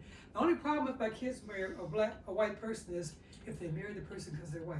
I would not like that. You marry them because of the character, the quality of their character, who they are, not because of their skin. But many times people marry them because I got this white girl, I got this white man, that's a terrible reason to get married, and that doesn't work very well. I already spoke. I'll pass it over to Ms. Shannon. Wow, it's been really, really, really interesting. Well, this question, what makes you an Evanstonian? Or do you define yourself as that? Do you have or have you felt racism in Evanston as a black citizen and or in policing? Have you experienced violence because you were black, man or woman, at the hands of others? Again, what makes you an Evanstonian? If you feel you are. Oh, yeah. For sure. You want to start, Ron? No, go ahead. I'm Evanstonian. I wasn't born, but I was reared in Evanston. What do you mean? Evanston's my hometown. But it's got some bad stuff. I agree with that. But it's my life. And I like living in Evanston. Even with all the problems, they're problems. Believe me, they're problems. But it's my home. That's all I know. So I was, like I said, I came here as a 13-month-old because my father was away in the war. But it's my life. It's my history. And even though there's a lot of stuff that's rough and that wasn't right, there's so many other things that were good. And it's my home. I like the lakefront. My kids like the south suburbs or north suburbs. I said, they're pretty. I said, but there's no lake over there. I had to smell the lake. Yeah. It's a great place to live in. And of course, there are problems, but it's great. I'm never sorry because I was brought here and I'm glad to be here. Right? Yeah, I love Evanston. This is my home. This is basically the only place I know. I mean, I've been around, this place in the world, but this is home. I'm kind of like a homing pigeon. You go out, but you come back home. Come back. And because this is what we know. And things are a little different now than they used to be. As on the phone, you can done pass it back. Go ahead, No, you can finish yours. Go ahead. I can get my thoughts together. No. And one thing that makes me have a story that, which is not usual. A lot of mixed course Emerson called mixed. So we almost got dots of people, black people in Emerson, because the way that the cost of living goes up. Like Ryan was talking about the house that's sold across the street, 2-bedroom house. No, it doesn't have a basement, does it? Yeah, it's got a basement. It's got a basement. But I was in a meeting at a meeting yesterday, and we were talking about cost of things and trying to refi and whatnot. And I understand the Mayor Morton's old house is valued at over $1 million, and then a house in the 5th Ward, where I don't live anymore because we moved out of the 5th Ward because we didn't want to live in the 5th Ward. Even though we were raised there, because if the 5th Ward was there, you had a bigger house than everything everywhere else. But a house sold in the 5th Ward for $800,000. That's unheard of, because now Evanston's a place to live. There will come. My neighbors brought a house down the street. They put it on the market a couple years ago. They sold their house. The first day they had 15 offers. You know how much money they got? A lot of money for their house. They want to live here. We have a neighbor who lives down the street in the corner who moved from a couple blocks away because he likes this block. This has been our experience has been great. Even though, like Ron said, like I said, I told them people not to sell to you black people, but our neighbors were always welcoming. Our neighbors that we're there. I'm the oldest. I'm the matriarch of the block. Yes, I'll be 80 this year. Yes. And John and Ron are the next one. John over here. Yeah. And our neighbors, of course, are all white. Like I say, some of the girl women come to us down. I didn't know she was white, And there's this family and one in the corner. But when it snows in Evanstonian, this happens in Evanston. We're neighbors. Neighbors take care of each other. When it snows, we had one big snow last winter. I was in. We had 3 or 4 neighbors out here shoveling our walk, and the neighbors on both sides. And before that, a couple years ago, we had a bad winter. One of the neighbors said, he says, teacher, he lives across the street. They moved in a few years back. Yeah, the teachers. Yeah. He said, I got this snowball bottle. I said, but he comes and snow blows our walk when we got a lot of snow. Our landscaper guy, he said, I might even come to your house. It's already done. And they just do it because we're neighbors. Right. We have a block party. We're neighbors. There's no problem like when kids run around and there's no problem with the black kids or whatever. They just mix. So that's Evanston. That's still Evanston, even though which doesn't exist many places. I'm an Evanstonian through and through. I always will be. I think the value of growing up with Evanston is that, as we all know, people are people. Wherever you come from, people are people. The value of Evanston is that you can grow up with different people, different cultures, different races, and know that it's okay. Whereas most of the rest of America, people are different, but you don't know that it's okay. So the things that come from that fear and distance and such. But the beauty of Evanston is knowing that we're all human and we're different, but yet we're the same. And so I think that's the beauty of Evanston. The value of Evanston. Yeah, like I said before, I love Evanston. There's a few things that disturb me now, and it's the young kids. When I was coming up in Evanston, we could find jobs as teenagers. I mean, there were all kinds of factories around in the summer. We went and got a job, and now with the black kids in Evanston, they don't have that. I mean, we had the YMCA. Yeah. We had the black YMCA. Yes.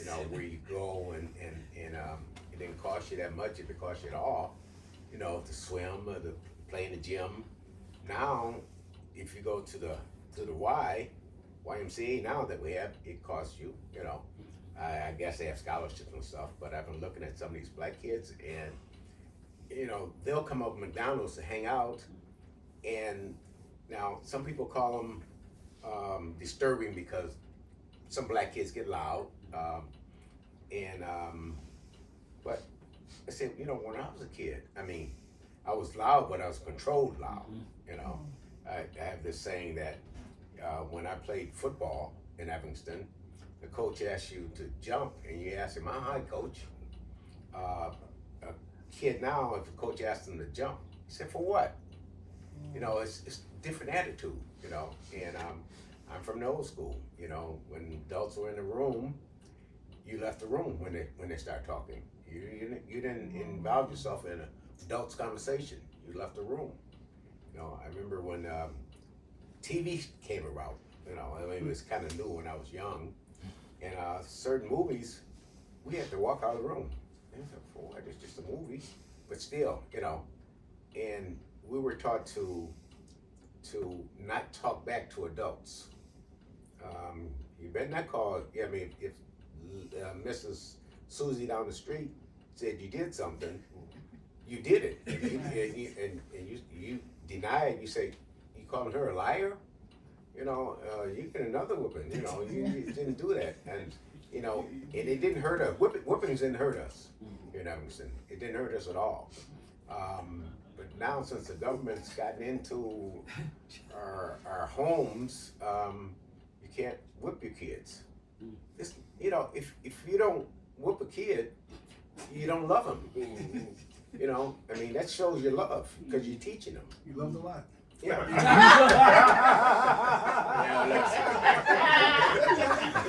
Love to like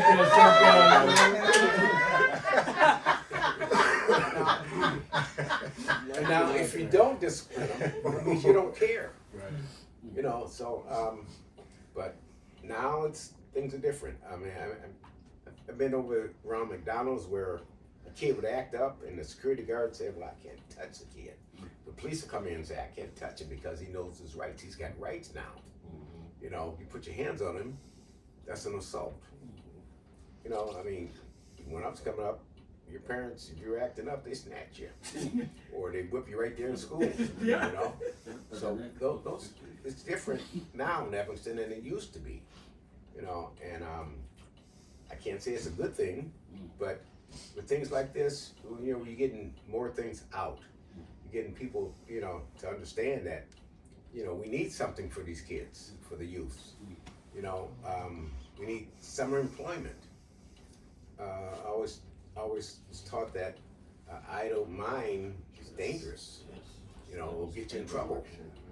You know, you got to do, and kids, they're learning, they're experiencing things. Sometimes they're experiencing things that they're not supposed to experience, but they're doing it.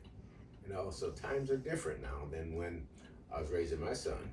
You know, I didn't have any problem raising the kids. I mean, I was from the old school. If they didn't act right, then, you know.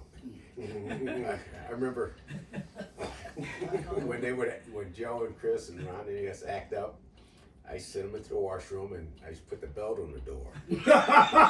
Okay, and that was put something on their mind.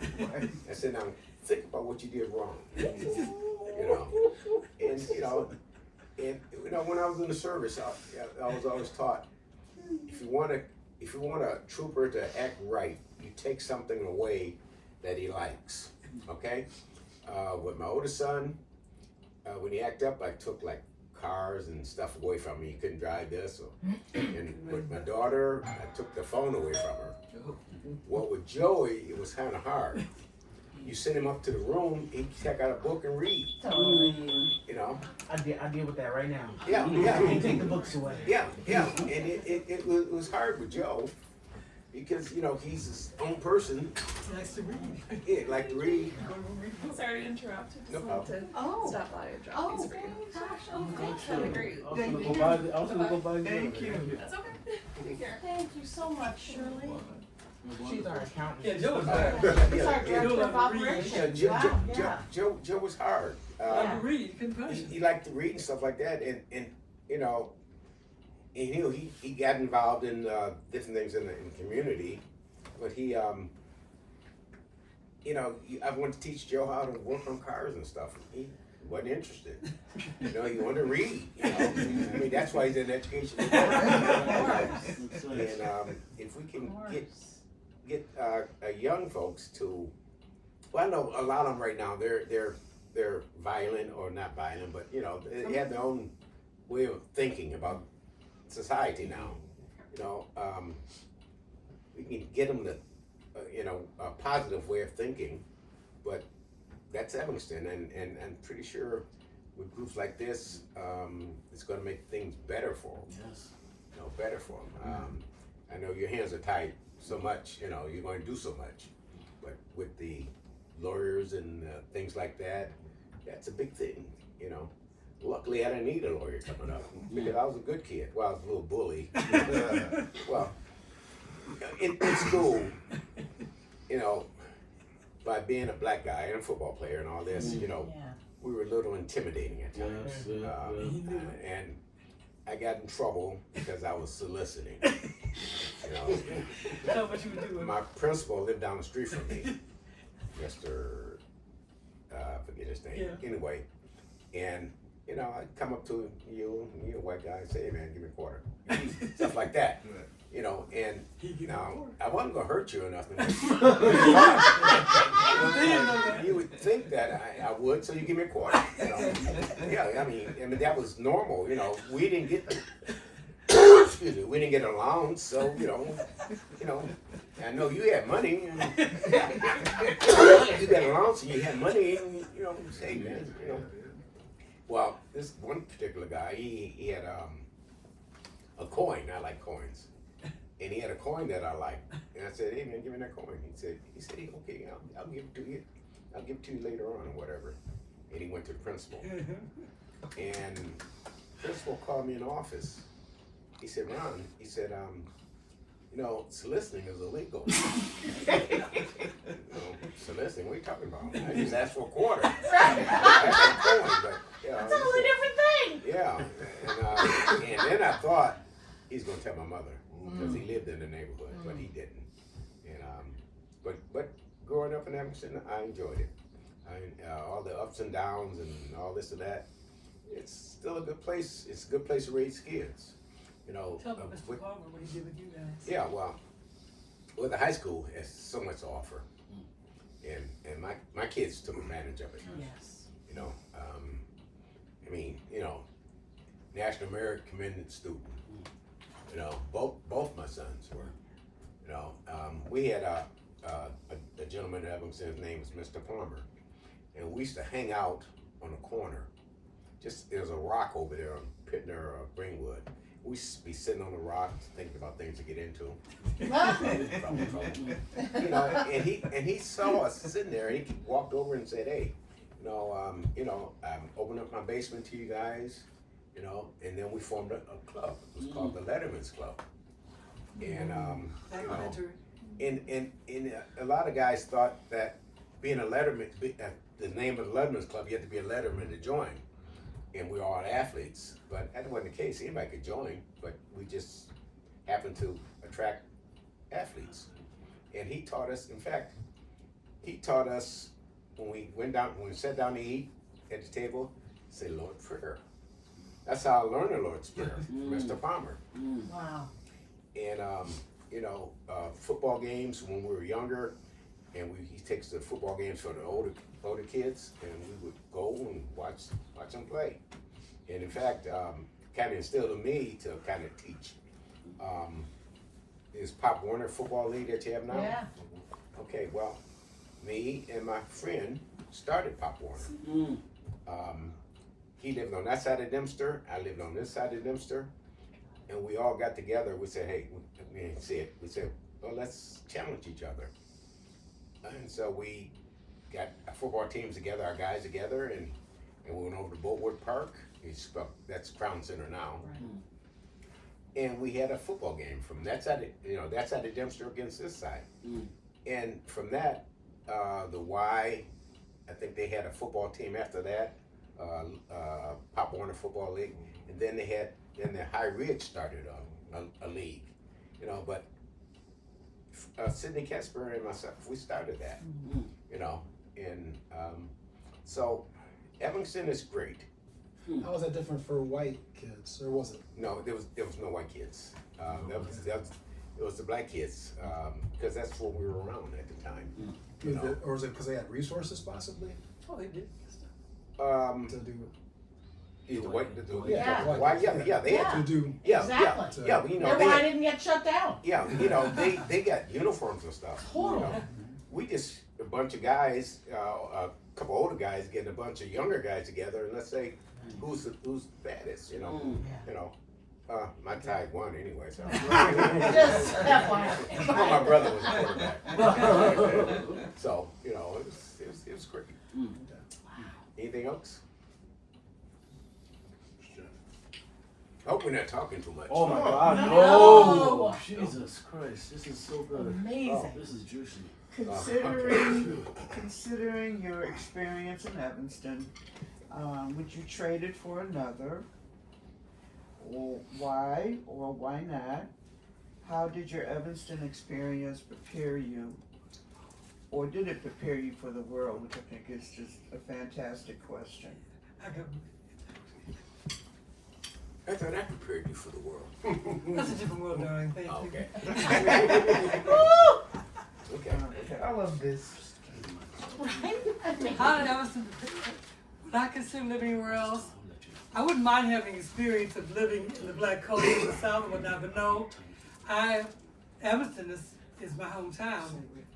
But I tell you, my experience, yes, in prep world, I remember I was college prep. They kept telling me I shouldn't take typing and shorthand. But see, my brain was working. I said, but I need to be able to type and take shorthand. You know, you got the papers and stuff. I ended up never finishing college, so that didn't happen. And so I took that. Every job I had, they didn't care. They wanted to know if you could type or take shorthand. But my sister graduated. She's a teacher. She's a retired teacher. Another sister's a retired nurse. But she said when she went to interview for a job, you know, and she went to, because she got married, she went to college and married a guy, you know, Banks, Lenore Banks is her name. She went to interview for her first job. I think it was in Virginia or somewhere. They said, the people said, you went to Evanston Township High School? How was it? How was it? I mean, Evanston was famous. I mean, and just the fact that she went to Evanston, I go to Northwestern, she had a job. Of course, she was born teacher. She had teacher a year a couple of times or whatnot. But just Evanston had a wonderful, wonderful heritage if you took advantage of it. Unfortunately, today I see that people are not taking advantage of it. We got black kids, and it's not necessarily the kids' fault. They have parents. They weren't raised in Evanston like many of them came from other places, but they came like people. They deposit people, maybe like Katrina. They deposit. My parents lived in Georgia. They deposit some people in their neighborhood. They just deposit. They didn't teach them how to live in a different area. They just said, "You live here." These people were not accustomed to a different culture. Scattered site housing. Scattered site housing. Exactly. And it made, and then of course we started being prejudiced among ourselves. That's a whole other story. we won't even go there. But it's a great place. If you got education in Evanston, you were prepared for life. If you took advantage of it. And so many kids now are not. And I like talking about Ron and what they did with the kids, you know, the football stuff. And Don Palmer was a white guy, black guy rather, who helped them. You don't see as much with the black people. And my son was born to work with kids. I keep telling him that he was born to work with kids. True. But they're doing that. They're working with kids. Some of these kids come from single parent homes. I mean, my kids came from a single parent home until I married Ryan because I was married, but he was absent. And I remember this woman said to me, I think it was Vita Lindsay. She committed suicide. And she wrote a book, and she said, "I'm using your stuff in the book," but she didn't give us any credit. And she said, "You want to know why don't black parents come? Why don't the white black parents come to PTAs and whatnot? Why don't they do this and the other?" This is things are changing, you know, this time. I said, because these are people who are, a lot of them single parents, who are barely working two jobs, half dead. They haven't got time to come. They're trying to put food on the table. They haven't got the energy to do that. You know, and even with Ron, when he was talking about ComEd, you know, and the guys, he can understand. Everybody black, most people black, if you're married, both of you worked. Now, in white cultures, that's not necessarily true. Even now, people with money, I mean, many people now because they want to do it, but he said these guys are able to, they're able to get stuff, they're able to get loans, they get special flights and whatever. They had things that were never offered to black people. We didn't know, it wasn't even offered to us. We didn't even know about that opportunity. So they were able to afford to live. Not they made the same money he made. and maybe live in a less expensive, a more expensive community, but they could live that way. And like my sister, she was raised in Evanston. She had to live on the South Side. She would drive to Evanston to get her meat because the neighborhood she lived in, a lot of people didn't have cars and stuff, and then you had to take what they have. And they would put their poor stuff there. So it's a whole different world. But I just think our kids need, and we as adults need to be really seriously thinking about mentoring and mentoring the parents too. You know, I know, and I'll just say something that's kind of off the track, but it's kind of on the track because I'm against abortion. You know, I think if you don't have the child, let somebody else have it, whatnot. And I said, well, you know, I was upset because Obama was for abortion when he was running, but the choice between him and the other person, that was a big issue with me. And then one time I said, sure, yes, Republicans are for, Obama was for abortion, but Republicans were not. That was a big platform they had. She said, now things are a little bit different now, I see they're changing. But they were against abortion, but they had no programs to help these single parents who had kids. So they just putting them back in the system, back in the system. They were against abortion, but they had nothing to help them raise the kids. They just were against abortion, that was it. So I said, you got a point there. I'll go with somebody who's for abortion, who at least is helping people, you know. They'll have plans, they'll have every abortion clinic they can have. They don't, because they want less of us than they can. They'll pay for our abortions. Yep. You know, they'll help us with that, but they won't help us raise the kids, help us be educated. And some of these people in our community, like I say, Evanston used to be a certain type of black, you know. I remember we went to class reunion. This was a lot of black people. I don't know why they don't go to class reunions. We did, but I would go to class reunions and I'm like this. I go, hi. And I realized that, you know, there's certain Evanstonian, you know, to being Evanstonian. I'm not that kind of Evanstonian. But and I would go, hi. They go, hi. Oh, hi. Sure. How you doing? What degree do you have? What you doing? So I said to myself, okay. You know, that class system. I said to myself, okay, so I learned to wait. And they ran toward me, then I would run toward them but a lot of black kids wouldn't even go to reunions because they felt less than. They didn't feel part. I felt part of the whole school. I was involved with everything, you know. So I was Girls Club, my sister was student council, you know, that kind of stuff. And you know, that stuff I took full advantage of it. But because they felt, I realized now that many of them felt less than. I didn't, but they did. And some of them didn't have the same parents I had, or the same, you know, a lot of things happen, like even divorce. Divorce is many times a necessary thing, but it can be very destructive if you don't take the time. If I could think about now, if I knew now what I knew then about divorce, if I knew my kids were 5 and almost 7, I would have ended up getting counseling because the first 5 years of a kid's life are extremely important, and they didn't have a father then. He was absent, you know, and that made a difference, even though I didn't realize it. Why do you think your classmates that were black felt less than? They grew up in the Evanston experience. I mean, I'm just curious. I'm not sure. There's some of us like you know, Betty. There's 4 of us who are together, but I think there was even within our culture there was a racism within our culture. I remember I was a freshman. Sophomore in high school, and I got more color now because you know through the years you get more sun, you get a little more skin. And I remember a girl walked up to me, and I had never heard of high yellow. You know what high yellow means? High yellow means you're light skinned. And she said, you think you're cute because you're high yellow. I went, what? I didn't know what I had to ask somebody what it meant.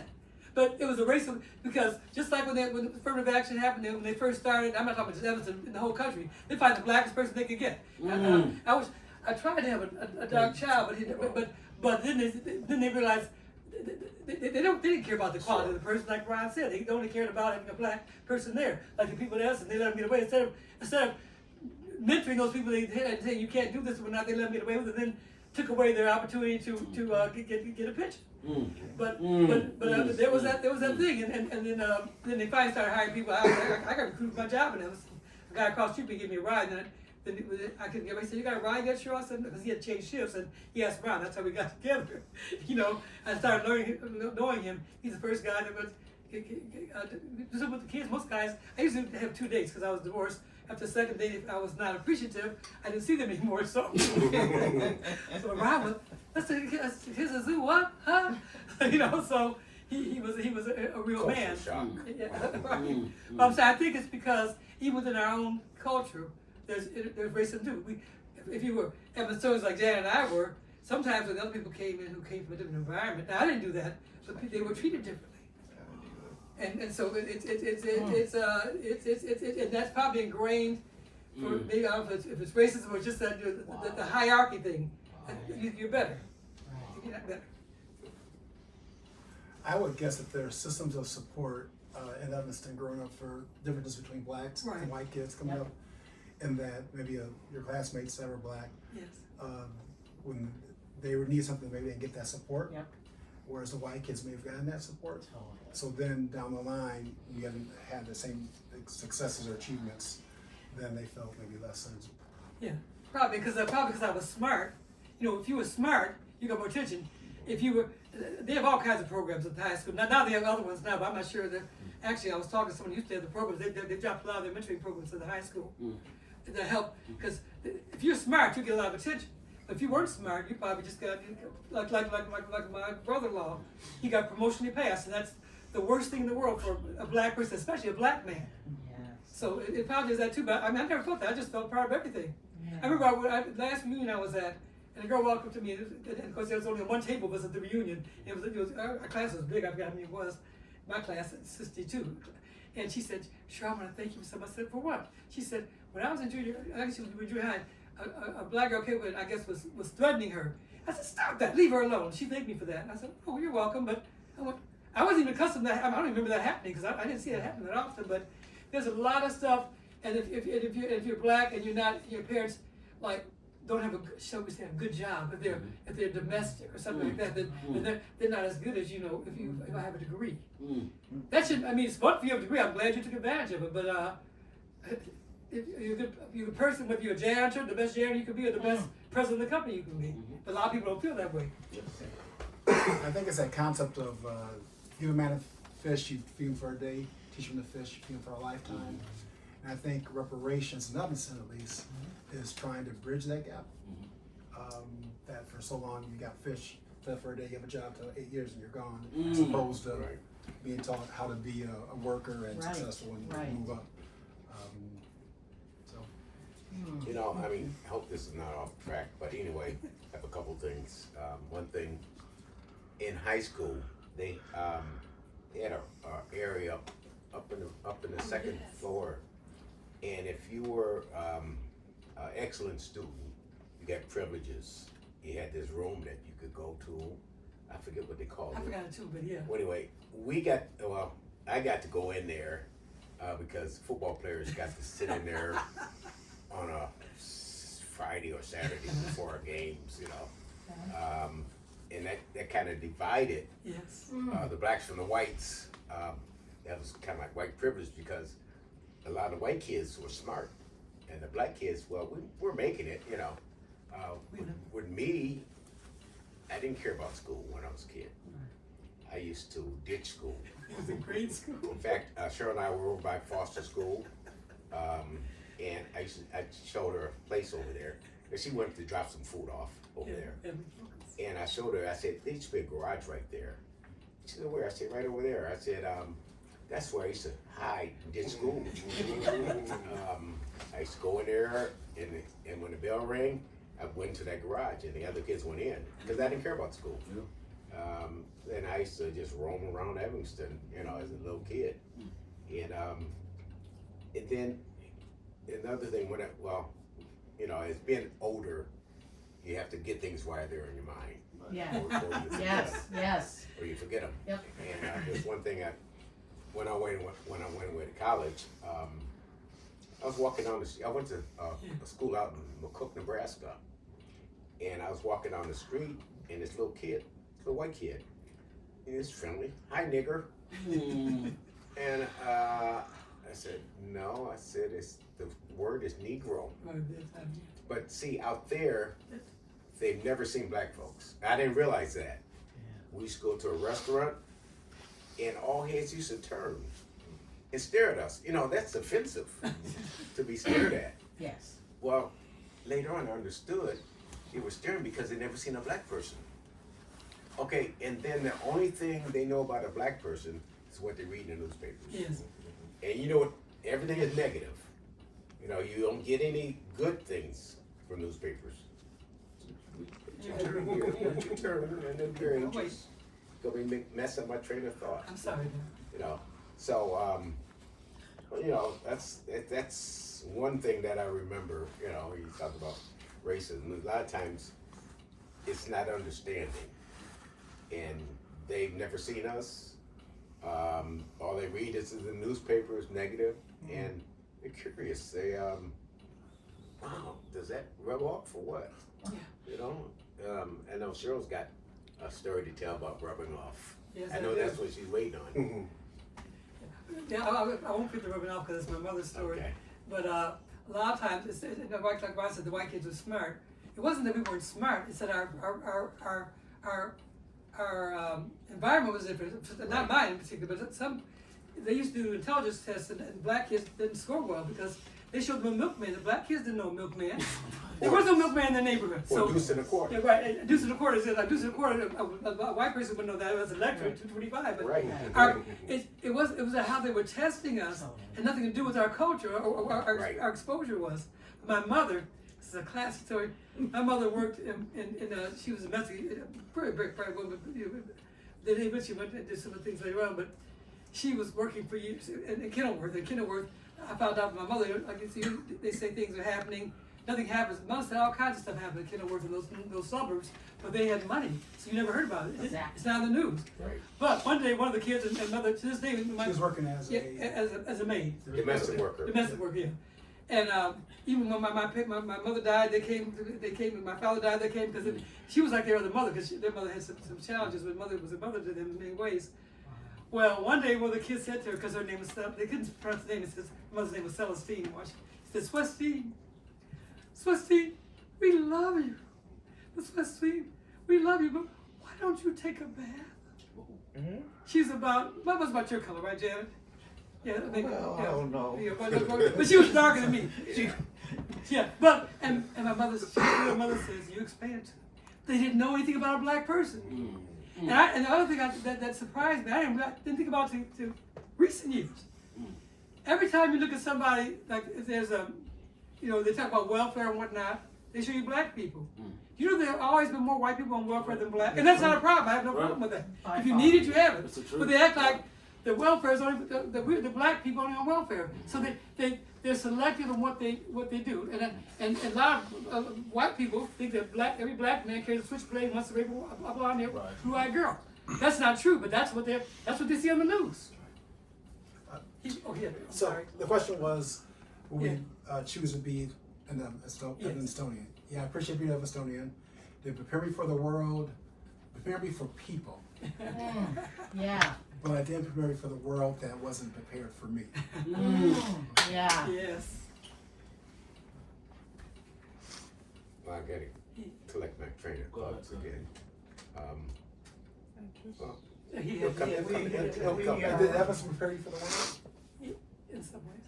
Yeah, if I noticed that if you're from Evanston, you can survive anywhere in the world. Yeah. Because that's what we were taught, you know. Because it's a diverse community, and by being diverse, we learn both cultures, so to speak.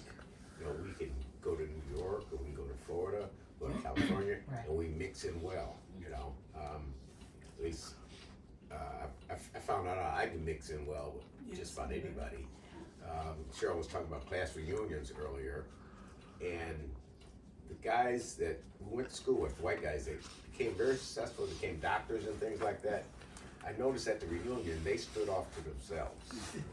You know, they didn't mix with the average people. There's one guy that sat right behind me, very good friend of mine. When I went to the Army, he went to school down there in the Carolinas, and he came to see me in the barracks one time. I was off somewhere else, but he became a doctor. In fact, his wife's name was Cheryl. His name was Ralph Corey. In fact, his father was the financial chairman of Commonwealth Edison. That's how I got the job there. He told me to go out there. And but Ralph, at the reunion, he stood over there with all the doctors and lawyers, you know. It was just different. Now there's a lot of white, my graduating class was over 1,000, so, you know, we had a lot of kids. As you guys probably, you know, you had a lot of kids. But it's interesting as they get up into their own world, there's different classes. To me, everybody's the same. I don't care what you are. You put your pants on the same way. And you make more money. You may make more money than I do, but we're all the same. You know, when you cut me, I bleed red. Mm. You know, so. So, we are closing, and our closing moments today, which is, I'm sad about, wish we had hours, you know? But, Dontrell, could you, maybe look at that part of, and, ask a few things, just, you know, did we miss anything that's really important to you? Yeah, like I said, we want to respect everyone's time, so you know. Yeah, right. It's close to the 6, but is there any stories that you wanted to talk about, or that we didn't mention in our questions, or anything that you wanted to say? Nothing I think about right now. I mean, when you guys leave, I'll probably think of Of course, yeah. Send us the question. I just had one thought, one experience of feeling black at ETHS. And that was in middle school, we traveled the whole class to each subject, each teacher. Right. And the high school was the first time we went to different classes without a homeroom. Right. And for my freshman year, I remember I was in one algebra honors or something like that. And in the class, it was just me and Clifton Tidwell. It was only 2 black kids and then like 25 or so other white kids. And it was the first time that I was like, whoa, like where are all the black kids? And my friends that were black, all I had experiences with each other. But most of my classes, except for gym class, was with mostly white people when I got to ETHS. And so as I felt black, like I felt bad, no, but I felt black. Yeah, yes. So. And I think the reason that was is not because most black kids weren't smart; they just didn't have the advantages that Joe and Chris had. I mean, going to school was not an option. Doing well, you know, the best you could was not an option. But I guess I had a thought when you were talking. Are you saying it was an option for the little black kids? No, no. I'm saying is it depends on what kind of a nuclear family you came from, and what kind, and whether your parents. You know, whether your parents, if you did something wrong, checked you on it, you know, or just let, well, my babies, you know, my baby wouldn't do that, and I go, no. I remember once my son, older son, was in class, and I told him, I said, if you've embarrassed me, do something in school, you talk about your teacher, I'm gonna come embarrass you right there. Now I worked at the high school, but they were both at the high school by that time, and one day I was walking down the hall, and Chris heard my voice, because I have a big voice. He said, I didn't do anything. He said in his class, like, I didn't do anything. Then he realized I wasn't coming there because I kept talking. But Evanston is a great place. I'm appreciative of what my kids have. And all kids in Evanston, unfortunately, for like Joe said, for different reasons, may not have had the same advantage. I mean, Joe's got a master. My daughter has 2 masters. You know, the other, I mean, all of them are gainfully employed and that kind of thing. And that doesn't always happen for parents. You know, it doesn't always happen. But I live in Evanston again in a heartbeat. Would I do some things differently in a heartbeat? I think it's a great place to live. Is it the real world? No. But I remember I was talking to a guy, he was talking about, well, she's so-and-so. I said, you have to understand her experience. She was trying to explain to him how she was. I said, but our real world is different. He said, your real world is different than ours. I said, I know, that's the problem. You need to understand that she didn't grow up like you did. And some people get really mad. You know, they think, they think you think you're better when you don't think you're better. You know. And I wish we, like, as King said, we could pick at people by the quality of their character, not the color of their skin. And like I told you all before you came here, I mean, if you were the head janitor, be the best head janitor you can be. That's fine. That doesn't make. And someone else is a doctor. That's wonderful. They took advantage of what they had or had opportunities and did it. That's fine, but it doesn't make them better. You're glad for them. You know. So anyway, that's it. Open the circle back up for our closing remarks. Basically, what did we all take from this circle? Why are these circles important for our community? And what experiences have you learned from being in this circle today? And since I have to talk stick, I'll say definitely, learning a lot more about people who grew up in Evanston and people, like I said, I've seen on every Sunday almost, or I've never known anything that deep about a person that's been right there touchable, basically, and to see how it is as a person with fairer skin or a lighter complexion to still have to deal with the same problems that a person with a darker skin or vice versa. And I think these circles are very important for the community, so that people like myself who are 30 or people younger than me, the ones we can deem violent or whatever the case, can learn and can grow from what they have the roots to grow from, basically, because the people like the elders who experienced it and got over it and moved forward have already paved the path for us to do it. We just gotta walk the path, basically. And I'll pass it to him. Ooh, like my soul is full. There was so much that came out of here. I don't even know where to begin. And perhaps I shouldn't. I just want you to know, as a family, I appreciate you guys so much. And I'm sitting here, I'm like learning, like starting to discover that we're like all discovering our roles. We have new roles now that we're playing in the community, and it's all crystallizing. I was gonna tell you, Mr. Butler, when I left, I talked to everybody. McDonald's, but I can't remember which kid I was talking to. He was already graduated, he was in his 30s, and I was talking like all those old guys. Yeah, that's when I was in high school. I would only go to McDonald's when they were there. Oh yeah, that's what he said. Huh? Yes, and there's a lot of kids who felt that way. Wow. Well, I notice, they do look at us, they look up to us. Cause I was walking in there one day, kids were playing at the door, and they said, "Oh, here he comes." It's like that.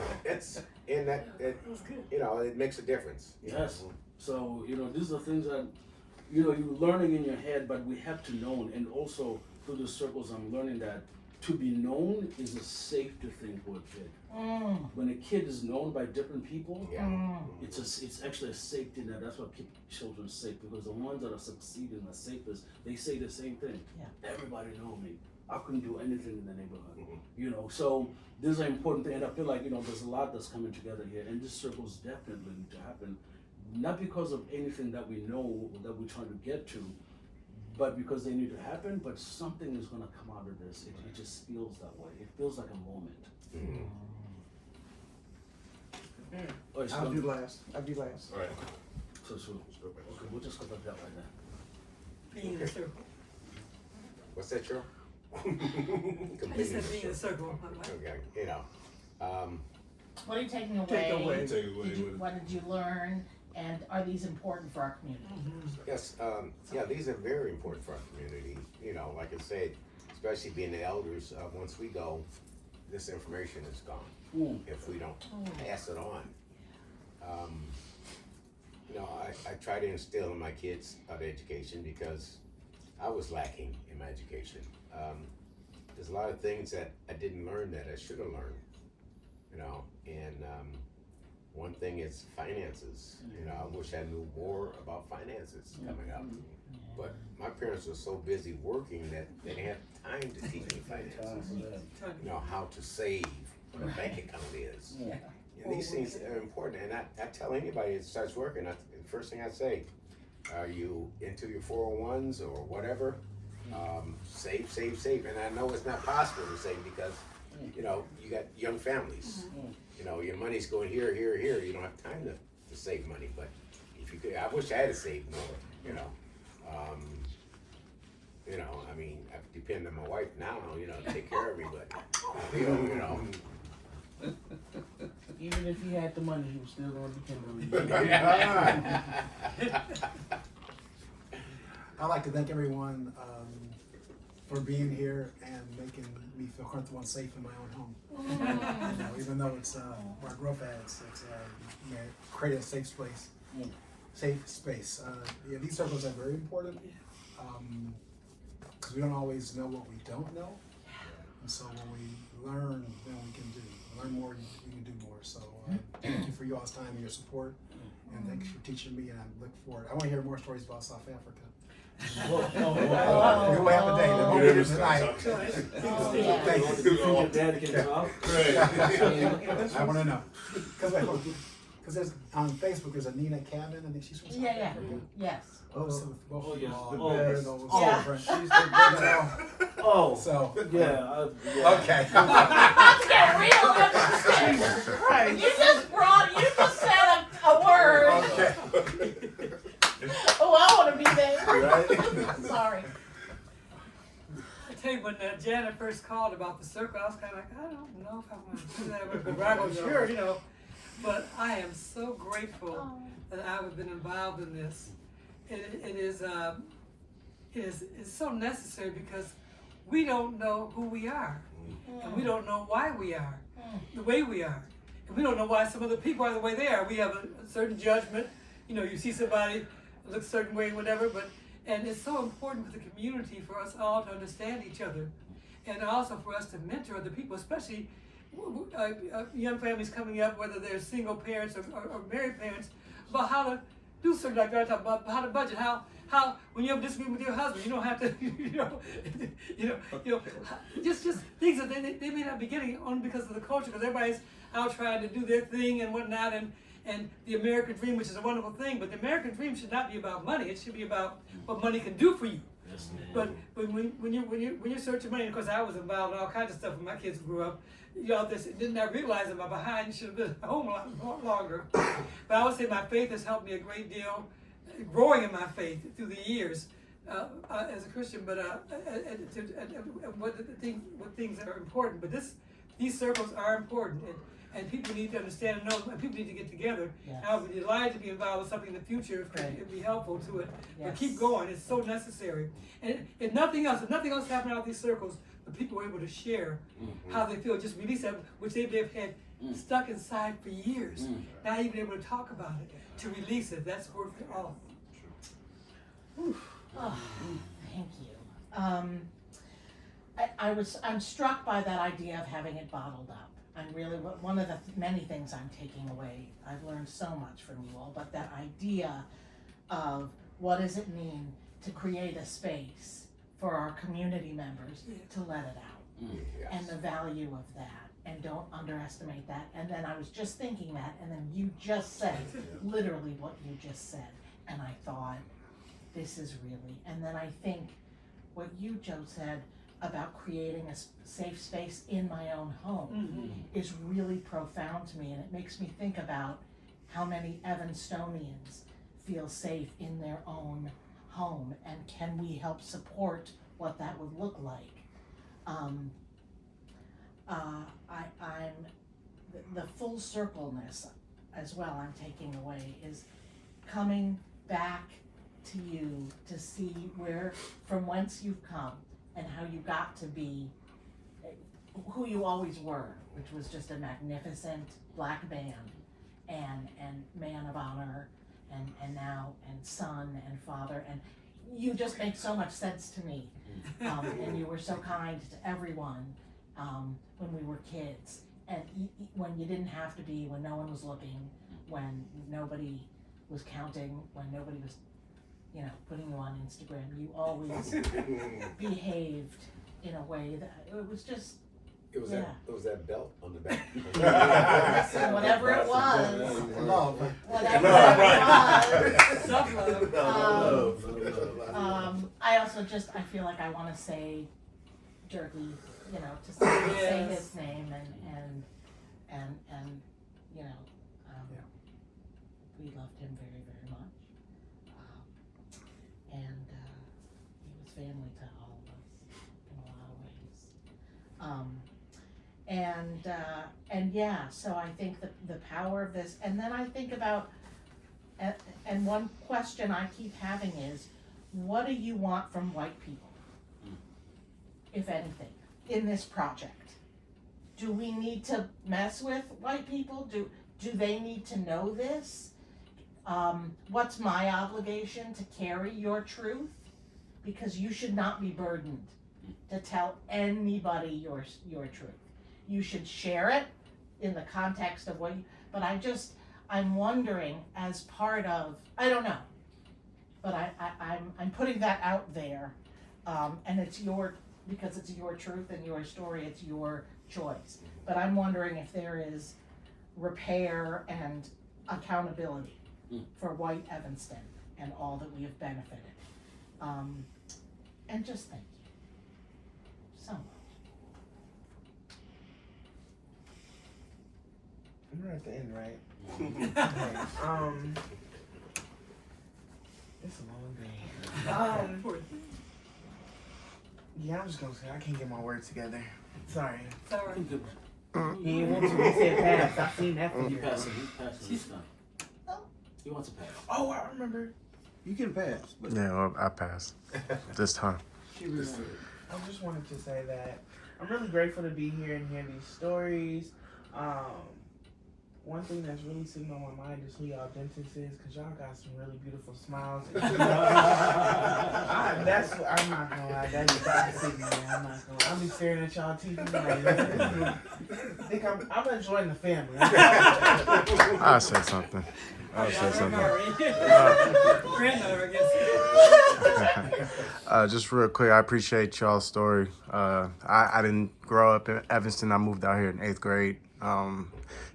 But my family is from Evanston, so it's good to hear, about how it is out here. I love Evanston, and I'm having a future daughter in about 2 months, and so she's gonna be. Thank you. She's gonna be raised in Evanston, so I do appreciate y'all. And to answer that question, I feel like we just need to be understood. Basically, you all mentioned that there's no person is better than the other, no matter where you came from. So just being understood, I feel like would go a long way.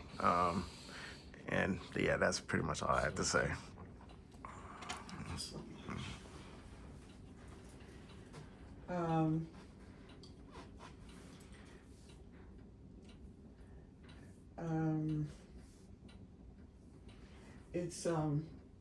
It's just a little hard because I was in his family for 13 years. I've known her so long, and her mom and I played bridge together a lot, and the best meals ever. Her mom was the best cook, and a no-nonsense woman. And so I was grown, but still, listen, that's the way and I know a lot now, things are done really different, but I just wish we could I always wonder if we could mix the old with the young. Yes. And that's part of what this project has really been, and I'm hoping that those that are younger and those that are older truly take away what they need to take from it. I think the part in our lives about we are so critical of each other, and we have no idea where we came from. And I think we ought to watch that, because I know I would want to be understood and forgiven. And I think that we go there too quickly, and like what we're learning about some of the younger children in school now, not why'd you do that, but what happened to you? And that's the truth. What happened to you in this life? Makes a lot of reasons why we are who we are. We act with good, bad, and indifferent. And I know I've had to learn a lot to try to grow up as a person. And if it wasn't, I ended up an alcoholic 43 years ago. I've been sober, and that has began to change my whole life. I didn't learn it in church, and I was raised in church.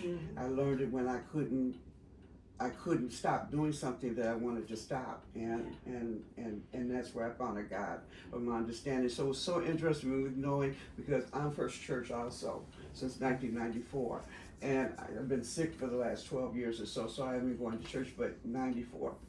And then of course I know her forever, and that's First Church, and then our Reverend Curry, you were his secretary, so it's a lot goes back with this family.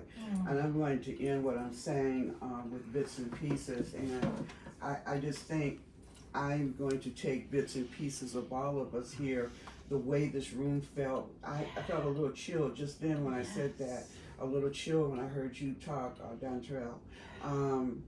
How we can misunderstand each other, and I don't know. I just think we just got to learn to forgive and grace, because whether we know we've been a certain way or not, we've been probably forgiven, so why not forgive other people?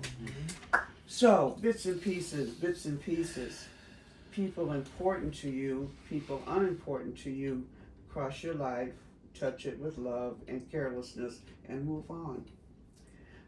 There are people who leave you and you feel relieved, and wonder why you ever encountered them.